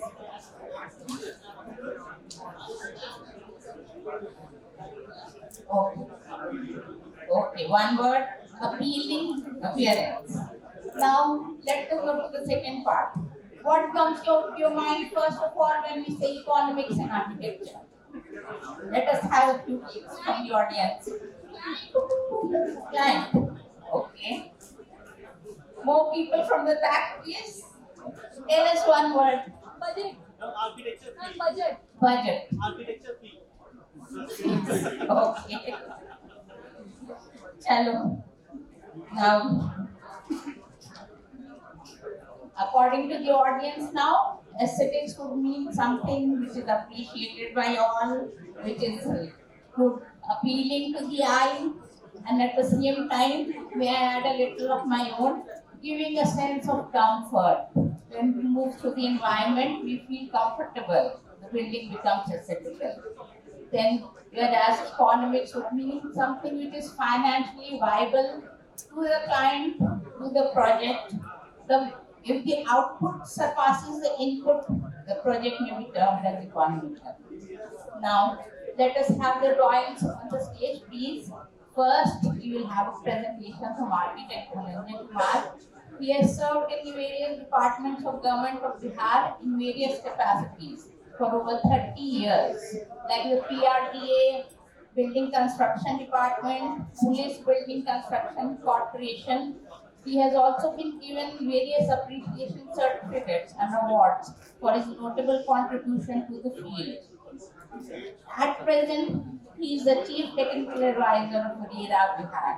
He has also remained past chairman and also a council member of IIA. So let us have architect Dhananjay Kumar for his presentation. बहुत अच्छा तरह से debate हो रहा है। आज का topic है एस्थेटिक वर्स इकोनॉमिक्स। इसका एस्थेटिक वर्स इकोनॉमिक्स का स्पेशलिस्ट कौन होता है? आर्किटेक्ट। सही आर्किटेक्ट वही है जो एस्थेटिक और इकोनॉमिक्स को बैलेंस लेकर चलता है। हम आर्किटेक्ट है, हम एस्थेटिक बिल्डिंग और इकोनॉमिक बिल्डिंग सामंजस्य करके कॉम्बिनेशन करके बिल्डिंग को डिजाइन करते हैं। सही आर्किटेक्ट वो है जो अपना डिजाइन करे क्लाइंट के हिसाब से ना चले, उसका क्या बजट है उससे हम कम में उसका बिल्डिंग बना दें, फंक्शनल बिल्डिंग हो, उसका गुड ओरिएंटेशन हो, सारी फैसिलिटी इन्वॉल्व करे, न उसमें एयर कंडीशनिंग की जरूरत पड़े, ओरिएंटेशन ऑफ द बिल्डिंग वो आर्किटेक्ट बना सकता है, नहीं कि हमारा क्लाइंट बना सकता है। हम इको फ्रेंडली बिल्डिंग बनाए, ग्रीन बिल्डिंग बनाए और एनर्जी एफिशिएंट बिल्डिंग बनाए, उस बिल्डिंग में रहे तो लगे कि हम उस बिल्डिंग में रह रहे हैं। और आइकॉनिक बिल्डिंग अगर हम ग्रीन बिल्डिंग बनाएंगे तो अपने आप आइकॉनिक बिल्डिंग होगी। उसी का जो आज का टॉपिक है, उसी टॉपिक को साकार करने के लिए हम एक लाइव प्रोजेक्ट के बारे में जानते हैं, कैसे हमने इस बिल्डिंग को बनाया। उस बिल्डिंग को बनाने में स्टार्ट माय वीडियो।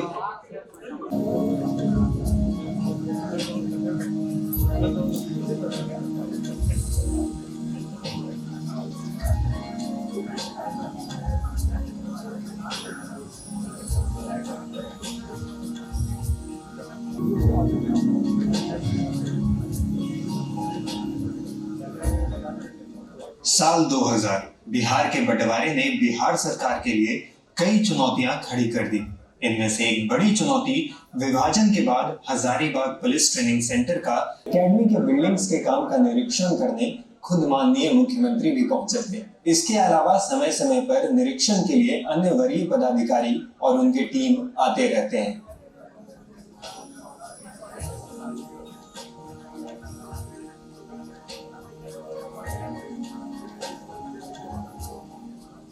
माननीय मुख्यमंत्री महोदय की सोच की वजह से बिहार पुलिस अकादमी का काम पूरा हो पाया है। Team Bihar police building corporation ने कड़ी मेहनत करके इस प्रोजेक्ट में कामयाबी हासिल की है। यहाँ पर जो भी बिल्डिंग्स बनाए गए हैं एनवायरनमेंट फ्रेंडली है और यहाँ पर DYSPs, सब इंस्पेक्टर्स एवं आने वाले दिनों में कॉन्स्टेबल्स की ट्रेनिंग की तमाम आउटडोर और इंडोर फैसिलिटीज उपलब्ध हैं। मुख्यमंत्री की सबसे महत्वाकांक्षी योजनाओं में से एक बिहार पुलिस अकेडमी अब बनकर तैयार है। परिसर को प्राचीन निर्माण शैली में आधुनिक तरीके से करीब 46 ग्रीन बिल्डिंग्स बनाए गए हैं। इनमें ही long range firing, cyber crime और एंटी टेररिस्ट एक्शन का विशेष प्रशिक्षण व्यवस्था की गई है। बिहार विभाजन के 18 साल बाद राज्य पुलिस को प्रशिक्षण के लिए आधुनिक संसाधनों से लैस अकेडमी मिल रही है। नवचयनित DSP और अवर निरीक्षकों के विशेष प्रशिक्षण के लिए अब राज्य से बाहर जाने की जरूरत नहीं होगी। पुलिस एक यूनिफॉर्म फोर्स है। इस फोर्स में ट्रेनिंग की बहुत बड़ी भूमिका है।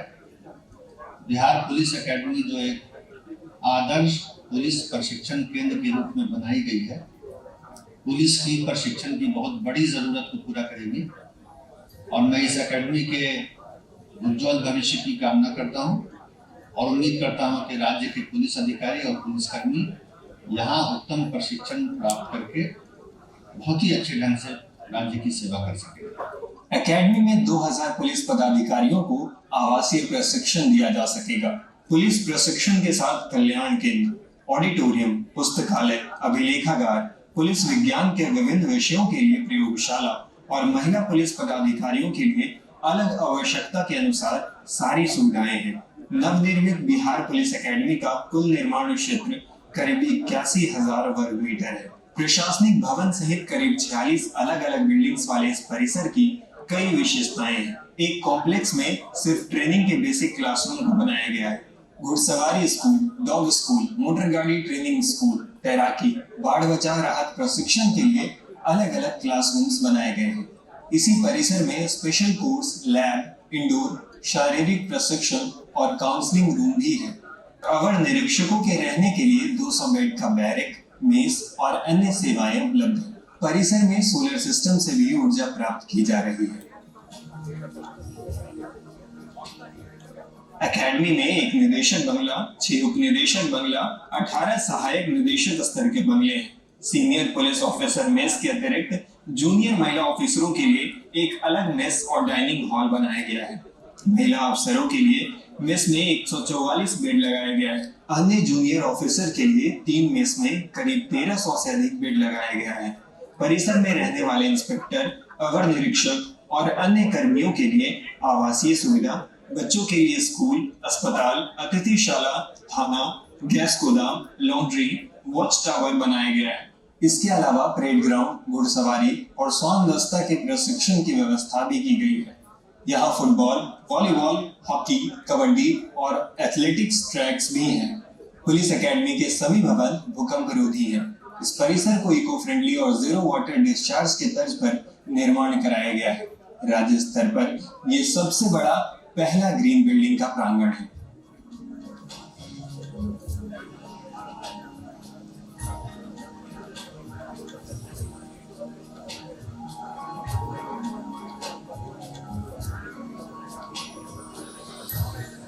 आज ही माननीय मुख्यमंत्री द्वारा 2000 पुरुष सिपाहियों और 2000 महिला सिपाहियों के प्रशिक्षण के लिए भवनों का शिलान्यास भी किया जा रहा है।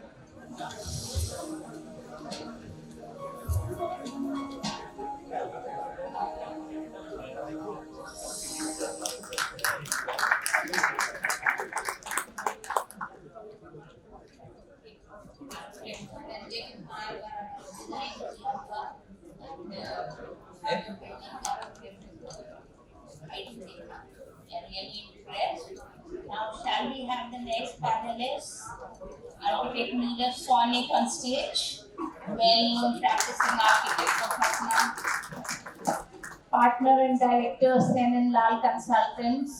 They have a plethora of buildings existing and coming up all over Bihar.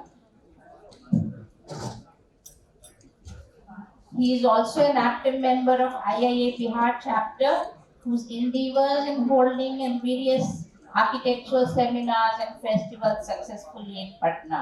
Please give him a big round of applause. Next on our panel is architect Dr. Kamini Sinha, Associate Professor in the Department of Planning and Architecture at NIT Patna.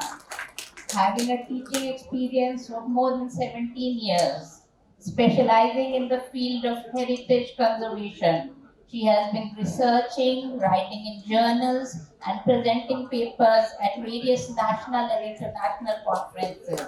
She has also published a book and has been felicitated as the most inspiring women engineers and scientists for the year 2014. A loud round of applause seems to be in order.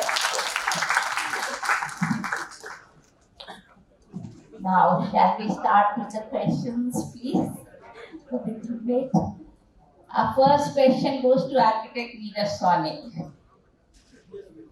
In a world increasingly driven by visual content and social media, How does one address the spotlight on aesthetic appeal when the actual business of building might be behind the scenes?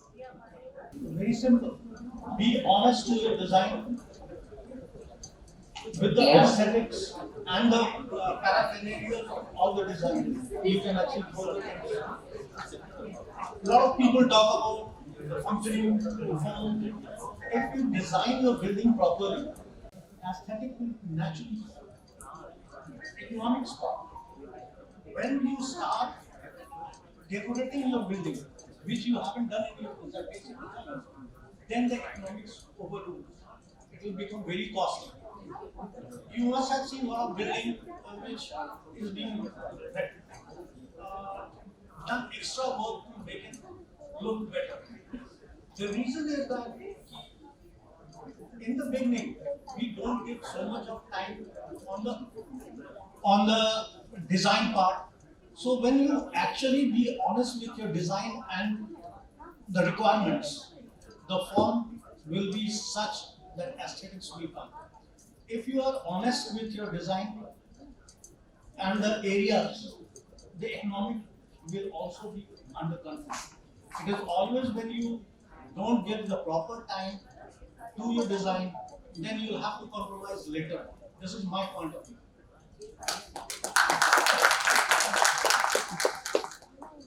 What is your take about this, the architect Kamini? Am I audible? I would initiate by we need to little discuss it a bit more about what is the definition of aesthetics that we're trying to discuss today. Because the definition of aesthetic, what I calculate from what we have been hearing here, is something related to the beauty of the structure. Beauty is very limited. When we talk of aesthetics, it is much more than beauty. Aesthetics is the feeling of the space. If a building has been designed well to suit the function, if everything is in place, proper place, the ventilation, the lighting, the workmanship, that is also very, very important. It has a big say in defining the aesthetics. If it has been done well, if the edges are straight, the verticality, the horizontality, the choice of material, the hues, the texture, if everything is done well, then the feel that one goes there, the user or the onlooker, that is so satisfying, and then we say it is an aesthetic place. It is not about, it is not, the building is not only a sculpture. When we talk in terms of beauty, maybe we try to, read it as a sculpture, and more so when we talk of the economics going high, then it is also about adding detailing to it, trying to make it, ornamental. So if you put in lots of detailing, lot of ornamental detailing, elements that are not really required for the function, what the other speakers have been talking about, then of course the economics will go, higher than, in comparison to aesthetic, the economics will start going high. But that can be a choice. That can be a choice by the client. That can also be a choice of the architect if the budget allows. So that can be case specific. But in general, when we talk of, an architectural piece being aesthetic, then it relates to the the visual feel of it, the functionality of it, how it has been created. It is all about the space within and the space without, outside the building. It is also about the connection that the structure has with the setting, with the urban space, the area. So everything together, with the environment. So everything then only strives as something being aesthetic. So case to case, depending on what is the scale of the structure, what is the budget of the client, what is the architect's definition behind it. Because every architect has a principle when he works. All throughout his career, it keeps evolving. So what is his definition? What does he perceive aesthetics as? He or she perceive aesthetic as, and what is the client wanting? A balance between them, but then of course, all these areas that I talked about, creation of space, functionality, smoothness, delivery of workmanship, together only it got loud. So together all these things can really contribute to it. I mean, that is my perspective. Only then we can say something is aesthetic. If the space conceived, its connection with the human, its connection with the environment is soothing, not to the eye, to the mind. Eye is a part of it. Not only to the, if someone who's seeing it or someone who's using it is relaxed, happy, productive, then it is aesthetic. Otherwise, just a visual, picture is not, I wouldn't say it is wholesome. It's not wholesome. It is just a spot. We need Nicely that placed. very nicely, yes. And we need the proper planning of the spaces brings about the aesthetics by itself. You don't have to think about aesthetics as a different perspective. It comes about itself if the place is planned properly. Now, yes. And the best part, what she has emphasized, ma'am, is like when we talk about aesthetics, we always say when you look at it. No, she says when you feel it. That feel is the thing. The buzz is feel. If you can feel the beauty, then that's the thing. It has been pointed to aesthetics again. Now, Dhananyaji, like, what is the architectural trend right now, globally or nationally, that has caught your eye? Is there some architectural trend right now in the global or the national scenario which has caught your eye?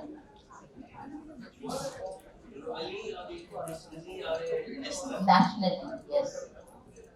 जो आपने presentation दिखा है globally और nationally दोनों acceptable है। Green building, हम लोग green building बनाए, एनर्जी एफिशिएंट बिल्डिंग बनाए और जीरो डिस्चार्ज, ये हमारा ओवरऑल इकोनॉमिकल बिल्डिंग होता है।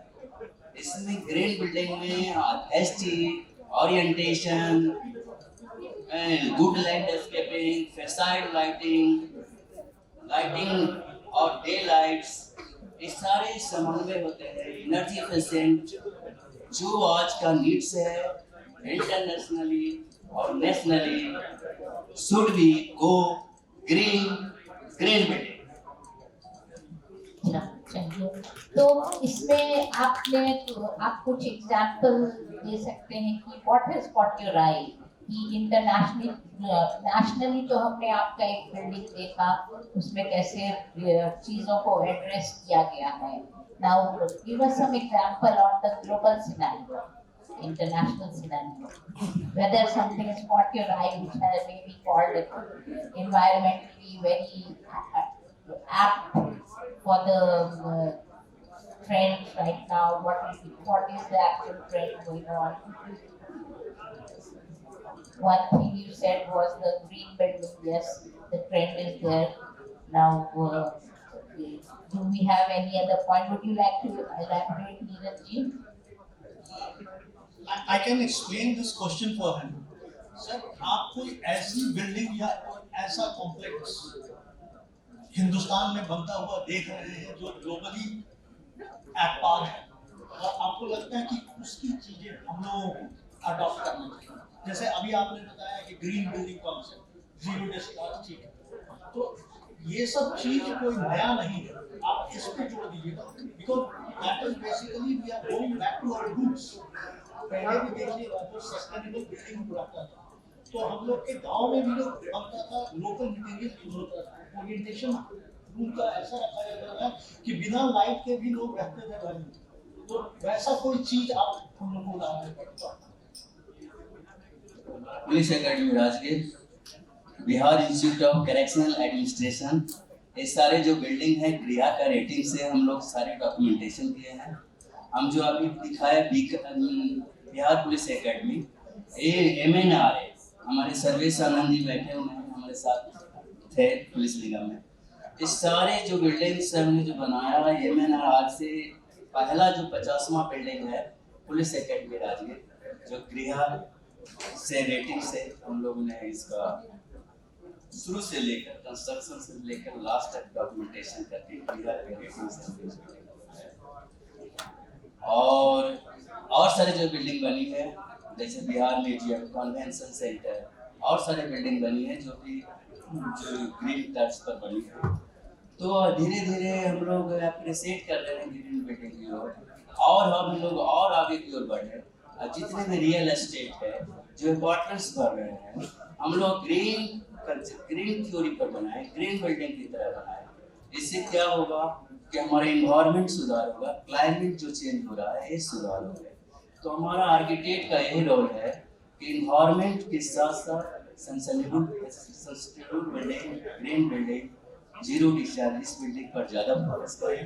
और आज का जो टॉपिक है एस्थेटिक वर्सेस इकोनॉमिक्स, सारे फुलफिल हो जाते हैं green buildings. Now let us have the next question as to what do you think about the Bihar Museum architect Neeraj? Does the architecture there emphasize on aesthetics or economics? And Bihar Museum yes. या Bihar International Museum? Bihar International Museum, and you may also compare it to the old Bihar Museum if you have any points of Patna Museum. Yes. If I am not wrong, both these buildings are near about 10 years apart. So, near about. Yeah. Maybe a couple of years. Yeah, now we are in 2023. So, both of them have their own beauty. The Patna Museum, which was built a century back, it is still worth looking at. Like anyone crossing that road will surely turn his head and see once. The reason was that it was built at that period. Even this new museum, which is built on an international standards, very high.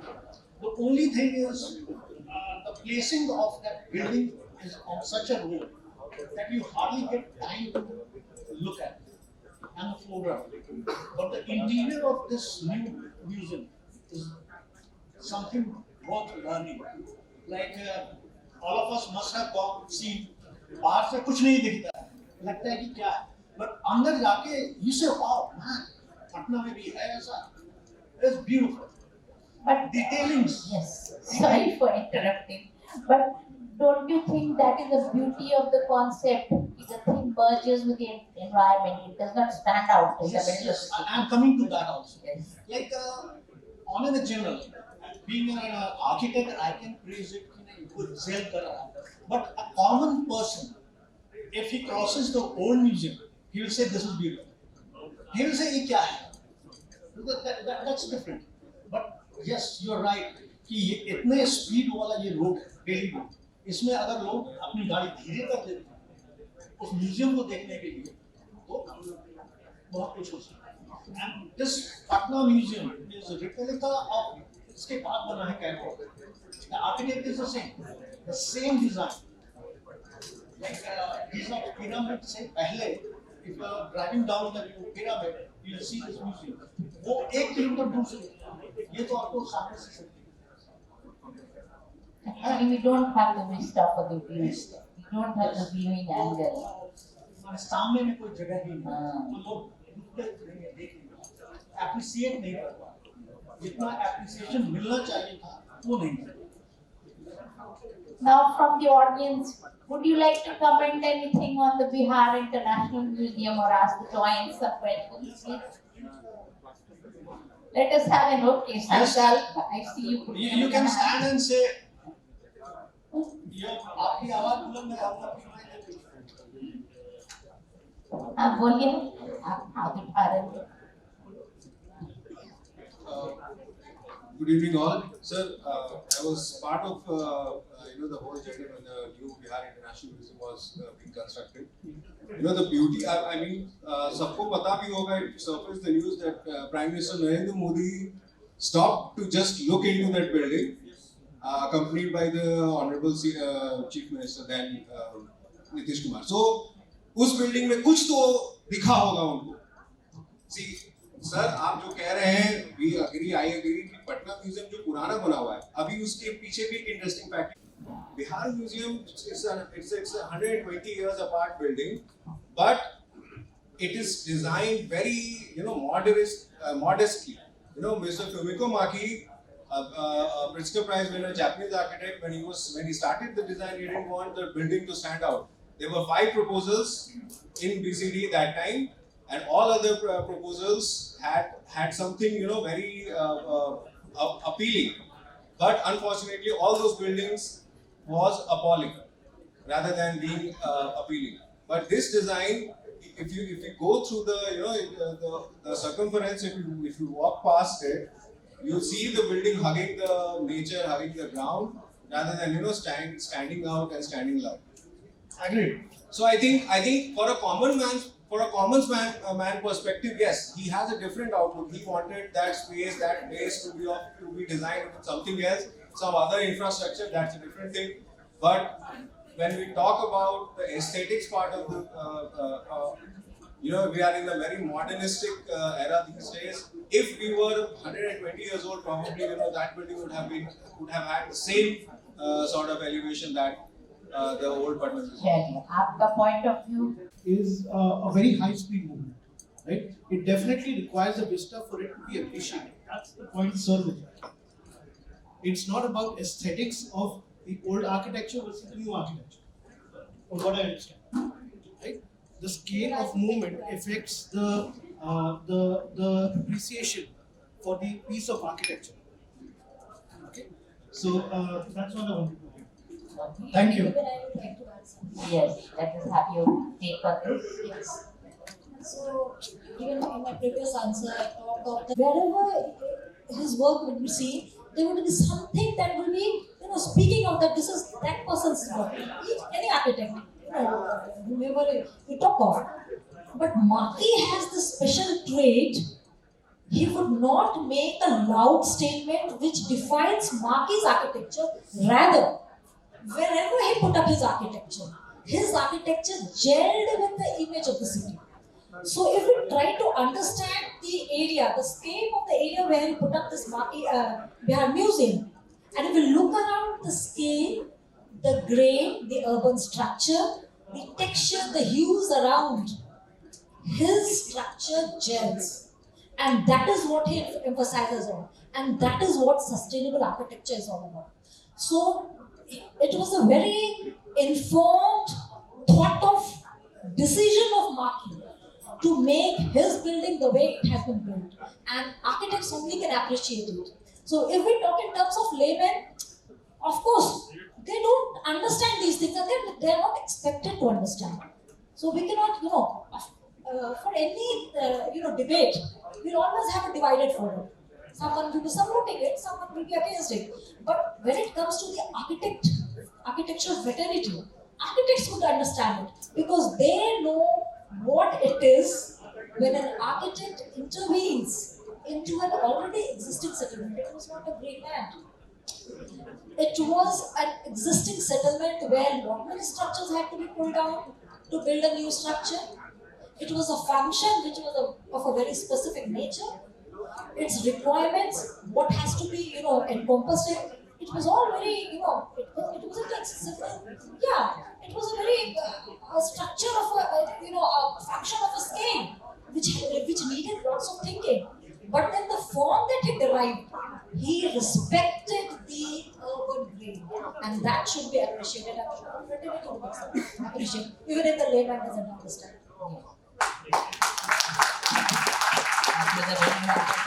Good point. Now, taking the same this forward, Kamini, what according to you, when discussing the image of a city, we think of it visually. What do you think defines architecture of Patna? Is it addressing sustainability or building an economy? When we talk of the city, we understand that it's a historic city and it has evolved over centuries. If we talk of Patliputra, then it is beyond our, we cannot comprehend it. But if we talk of what we see today, what is extant, what is not there, we did not discuss here, what is extant. So, from the 14th century, 13th century onwards, we have largely from the 16th century onwards, but of course we get some from the era before that also. So from the 14th century, 15th century onwards through today, 21st century, how the city has evolved. That also talks of how the concept of architecture has evolved in our country. So, earlier on, specifically we talk of the residential part, because administrative part, when we talk of the new Patna, I'll come to that, that is the colonial era. So that has a very specific type of architecture that evolved, and that has its own state. We talk of the indigenous concepts, what really stemmed out from the local people, minds, the mason, the architects who conceived whoever was the master builder. How did the architecture of the city evolve through these 6-7 centuries that we're discussing? If you look into the architecture of the old historic areas, largely dictated by the Mughal architecture or the indigenous. If we talk of the residential, very closely linked courtyard houses. That is, so the narrow space, that is what defines that area, and the courtyard houses. And also the city was facing the river. So, how the settlement was addressing the river. Today, it's very hard to appreciate for the new generation because they do not link the evolution process of the city with how it started. So we might get down to criticizing that area. But that area had a statement, and a very defined statement as per the time it was built, and very functional. It had its own image, which could be appreciated. It was appreciated at that time, and it was a very thriving, city settlement. I mean, even the rulers from Delhi would come and build, and it was a place of importance. So it made its statement. Maybe today we might find it, not very functional, not very appreciable. And of course, with all the new renewable projects that are going on, it is also, we are also trying to somehow regenerate it, and it's happening because of course it is a very settlement. When we come to the colonial part, which had a different statement, we understand all the colonial styles that come. We have examples of also the Hindu Sanskrit that we have in the Patna Museum, or otherwise the colonial, the new classical architecture that is there in our new capital region. But I'd rather concentrate on what has happened after 1947, because that is what the concerns are today. We are not going into the colonial houses, of course, for various reasons. Lifestyles has changed, the findings of the economy, the space, everything. So Skyline of Patna. And the lifestyle. That also doesn't require. And we are unable to have that what do you say, the expanse of area that is not available to us. So what is it that Patna is building? We look at the architecture that has really developed after the 50s, coming down to 2020s also, 2023 also. Modernism in its full swing has been found. What has been happening world over is there, but it needs to be appreciated that the image that the city has conveyed or still conveying, maybe we are criticizing that Patna isn't that visually appealing. It's not because the style is not that beautiful. The same thing you look into other cities and you might find it appealing. The reason is we have compromised on skills. We have also compromised on other things in terms of maintaining our cities, the roadways, the management of wastage, the management of traffic, the hoardings and everything. These all make our city dirty looking. But if you remove all these clutters that is around, the buildings are comparable to what the other cities are building. It is only the workmanship where we are compromised, and also, today when we talk in terms of the new materials, we are somehow trying to literally put it. That is the reason why we are talking about green buildings and sustainability. Because when we talk of the materials that is really, more receivable in terms of sustainability, if we actually use them, and that has been there. If we talk in terms of, I will not talk of the iconic buildings where we get if we talk of the Mackey's Museum, I will not talk of that in terms of materials that is not very local. But then all the other structures that we are building around, that are made. Bricks, cement, glass, basically steel, that's it. And the forms that they have to derive, they're all very minimalist.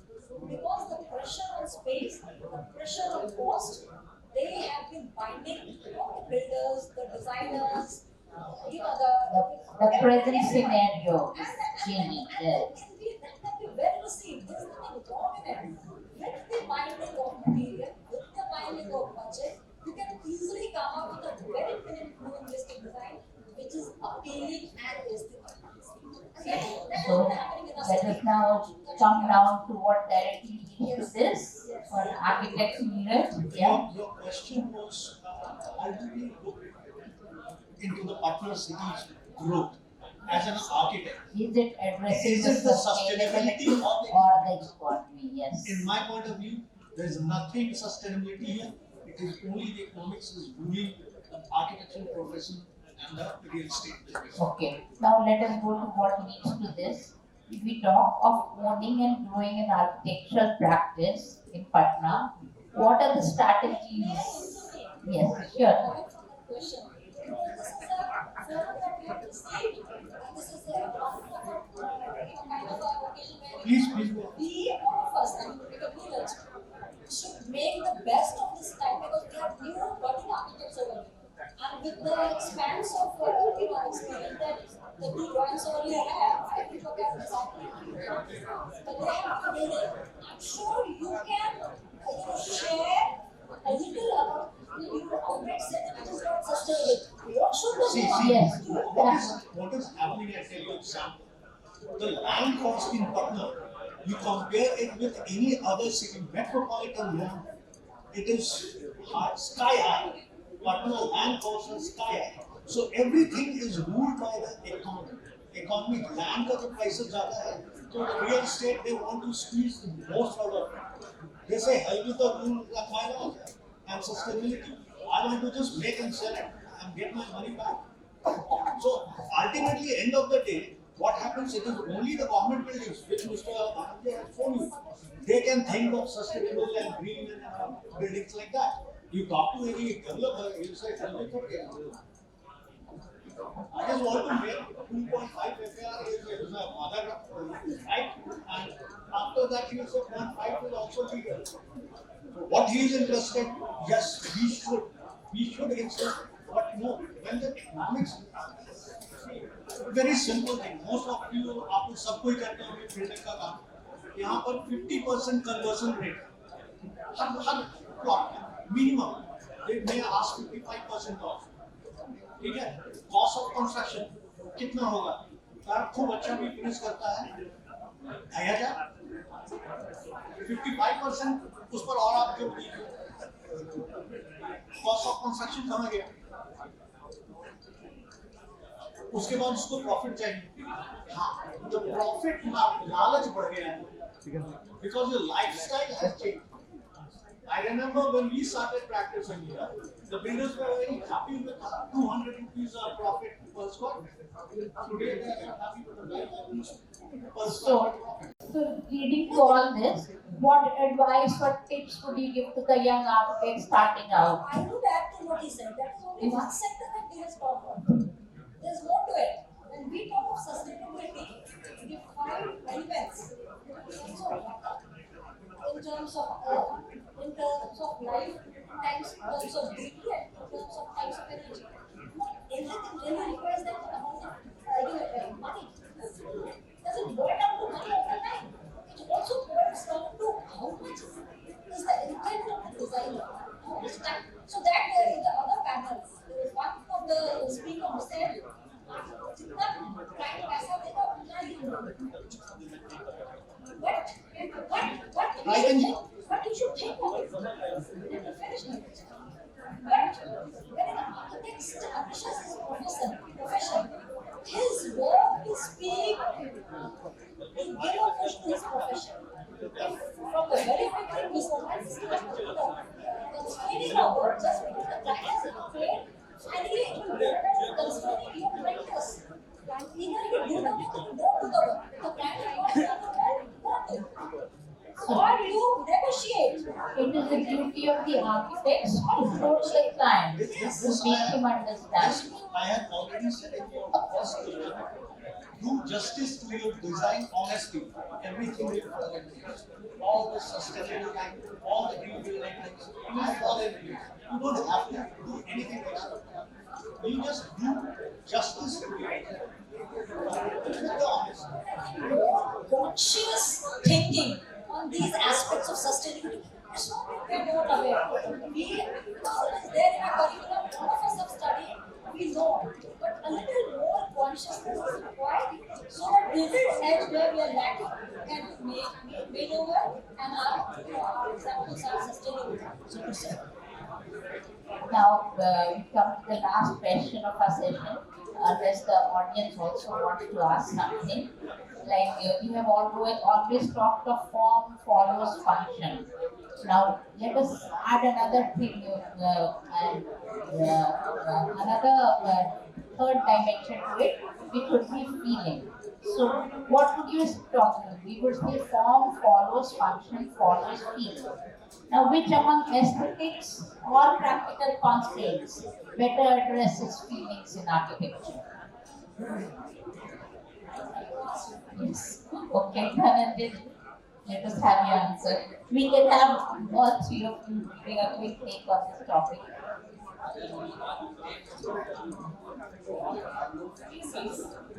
अच्छे से जानते हैं अभी तो ना architect तो form follow function use करना है कुछ ऐसे आर्किटेक्ट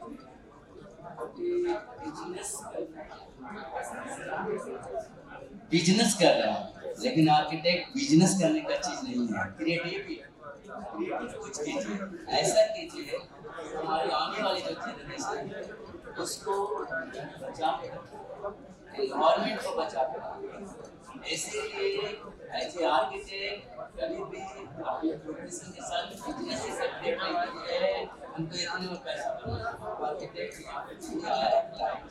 तो आप उसको बताइए कि आपको क्या करना है क्या करना है उसको ऐसा ऐसा लगाने के लिए तो साइकोलॉजी ऑफ क्लाइंट्स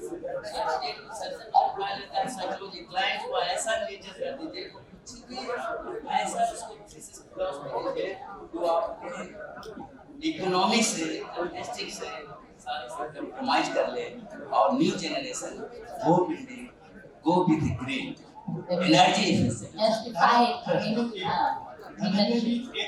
बैक में जो लोग को बात करना है प्लीज बाहर जाके बात करें प्लीज प्रोफेशनलिज्म एंड बिजनेस में कितना डिफरेंस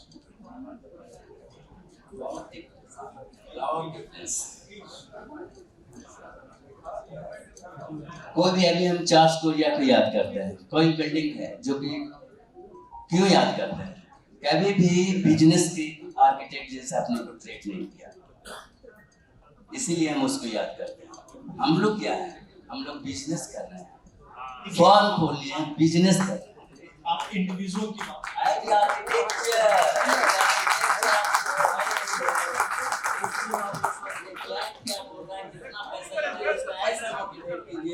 सब कुछ करने के लिए तैयार हो जाए उसी को बोलते हैं प्रोफेशनलिज्म एंड प्रोफेशनलिज्म ऐसा नहीं आएगा जब तक you get some remuneration this is the definition इसलिए डोंट गेट रेम्यूनरेशन आप आर्किटेक्ट हैं तो अपने आप देना फीस देना शुरू कर देगा वो आएगा 15 रुपया स्क्वायर फीट उसको बिल्डिंग बना दीजिए तो 25 रुपये भी देने के लिए तैयार है आप लोग क्लाइंट को समझे कहाँ क्लाइंट को समझिए उसको अप्रिशिएट किए वही रियल आर्किटेक्ट चलिए Now, Kamji, would you like to say something about this? Form follows function. Yes, form follows function, and then our next topic. My perspective to it is form can follow function, function can follow form. And feeling also. Feeling also. These are two different design methodologies.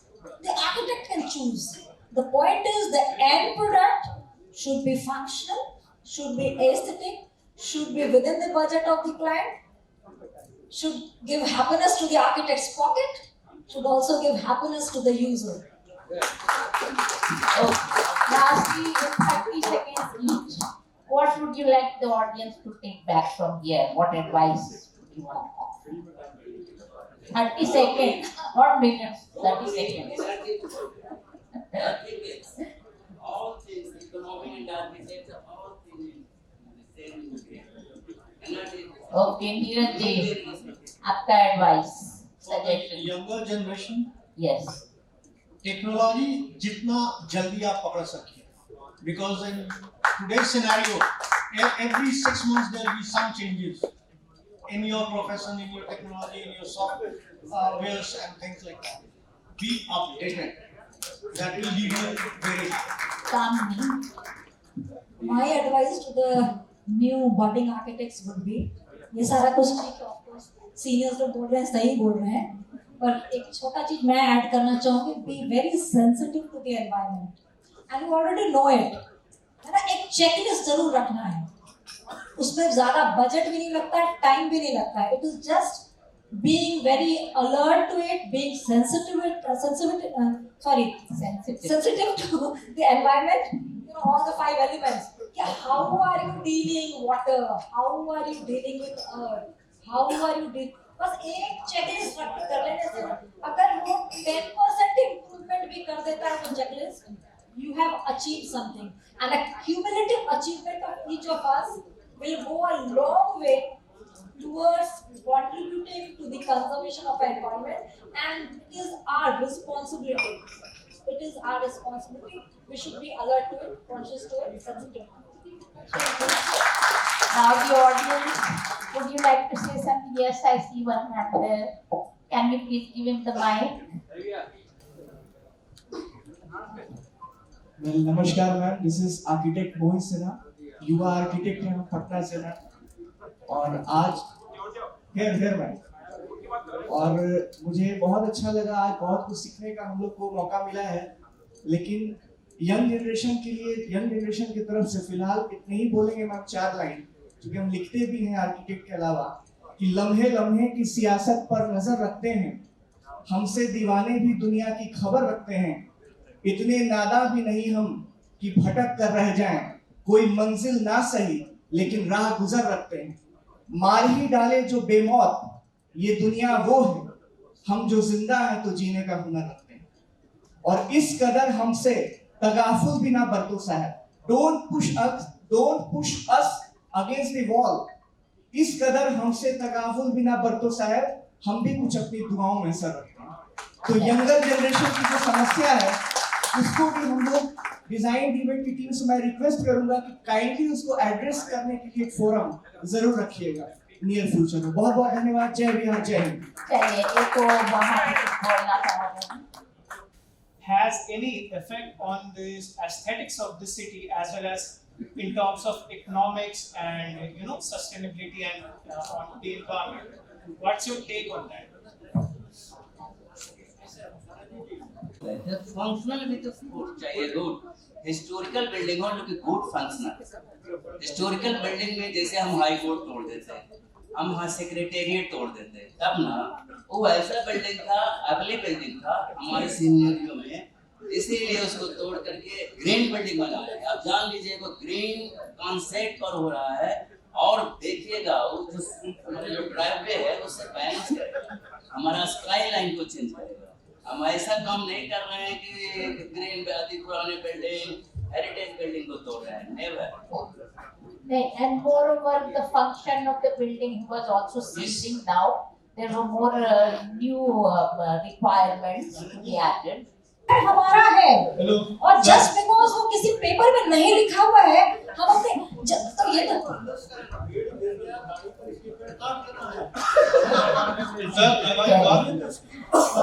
Okay, Toys. Let us carry this debate now. I just want to add from away from the stage now. Hello, Dhananjay sir, I want to add, like you have said that the building अगली जाति उसको तोड़ देना चाहिए. Recently we are going to have a 5-star hotel, 3 5-star hotel. And surprisingly, the government is going to demolish the Sultan Palace and going to have this one five-star hotel over there. It's an existing building. So why can't we have something called adaptive reuse? उसी को आप use करके आप hotel में आप use कीजिए. Why you are demolishing that iconic building? No, it hasn't. Yes. Yes, it is being demolished. It is being demolished. No, I don't think any decision has come through. नहीं sir, it is High Court a case has been filed and it is being stayed. सुनिए, कोई building तोड़ी नहीं जो उसका heritage. हमने SSP गया, बहुत अच्छी बिल्डिंग थी, हेरिटेज बिल्डिंग में थे, लेकिन हम उसको तोड़ के ऐसा बिल्डिंग बनाया कि लगता जो भी आ रहा है कैसा करे वही बिल्डिंग को रिनोवेट कर दिया. तो हम लोग कोई तोड़ते नहीं है, वो हेरिटेज को फिर कंट्रोल कर लेते हैं और उसका चलिए now let's thank all the participants and all the audience for being so cooperative. We will carry the debate of the time now. We will have a sequence of these debates now that ITP media is. Yes.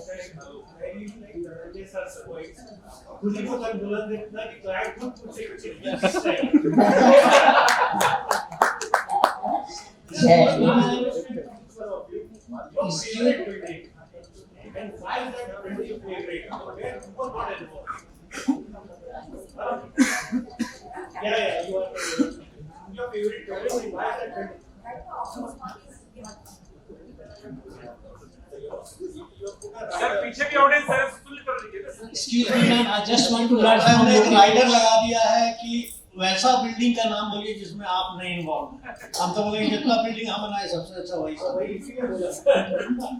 लेकिन वैसे अगर पूछिएगा तो आज के date में yes Bihar museum जिसको आज के डेट में हम कह सकते हैं आइकॉनिक बिल्डिंग है. मेरे हिसाब से to made, but it's very hard to maintain. In the summer time, have you seen the green space of that building? It's highly, it's not maintained. Means all the grasses were rubbed up. Nothing maintained like that. What it has initiated in the early times. It is too early for you to be saying such things because the building has just been made just 2-3 years back. Maybe your observation we haven't looked that way in the summer. तो अगले summer में अब देखें. नहीं, there was some problem about the plantation. It is वो हम लोग will address the situation. Patna में सबसे अच्छा बिल्डिंग मैं सरदार पटेल भवन जो कि अर्थक्वेक हमारा 9 रिक्टर पैमाने पर भी आएगा तो वहाँ से हम पूरे बिहार में कंट्रोल रूम जैसा वहाँ से हम कमांड करेंगे. सर उसका भी टाइम मिला है. सर उसका भी टाइम मिला है. Sardar Patel Bhavan very good. I am coordinate architect of Sardar. गलत आंसर इसमें इन्वॉल्व थे. ऐसा नाम बोलना था जिसमें इन्वॉल्व नहीं थे. क्वेश्चन ही जानते हैं. And to answer that objection कि उसका सवाल में कुछ प्रॉब्लम होता है, that is the operation part. That is, you have to say, the user has to look into. That is nothing to do with the architect's design. The design is perfect. If you are unable to maintain the operation, that is your weakness. Architect का यदि आप point होता है तो structure और non structure को element होता है. अभी एग्जिस्टिंग जैसे टाइल्स के गिर रहे हैं बिना आर्किटेक्ट के गिर रहे हैं. तो आर्किटेक्ट आने पे मतलब बिना बिल्डिंग तो नहीं गिरा लेकिन जब लोग आगे इवेक्यूएट करेंगे तो गिरा है क्या tiles. That is problem of workmanship, not the architect's conceptualization. So I request Mr. Indrajit Sauji and Mr. Anand Mishra from Dormo Kaba to please come on the stage and felicitate the Doyens panel.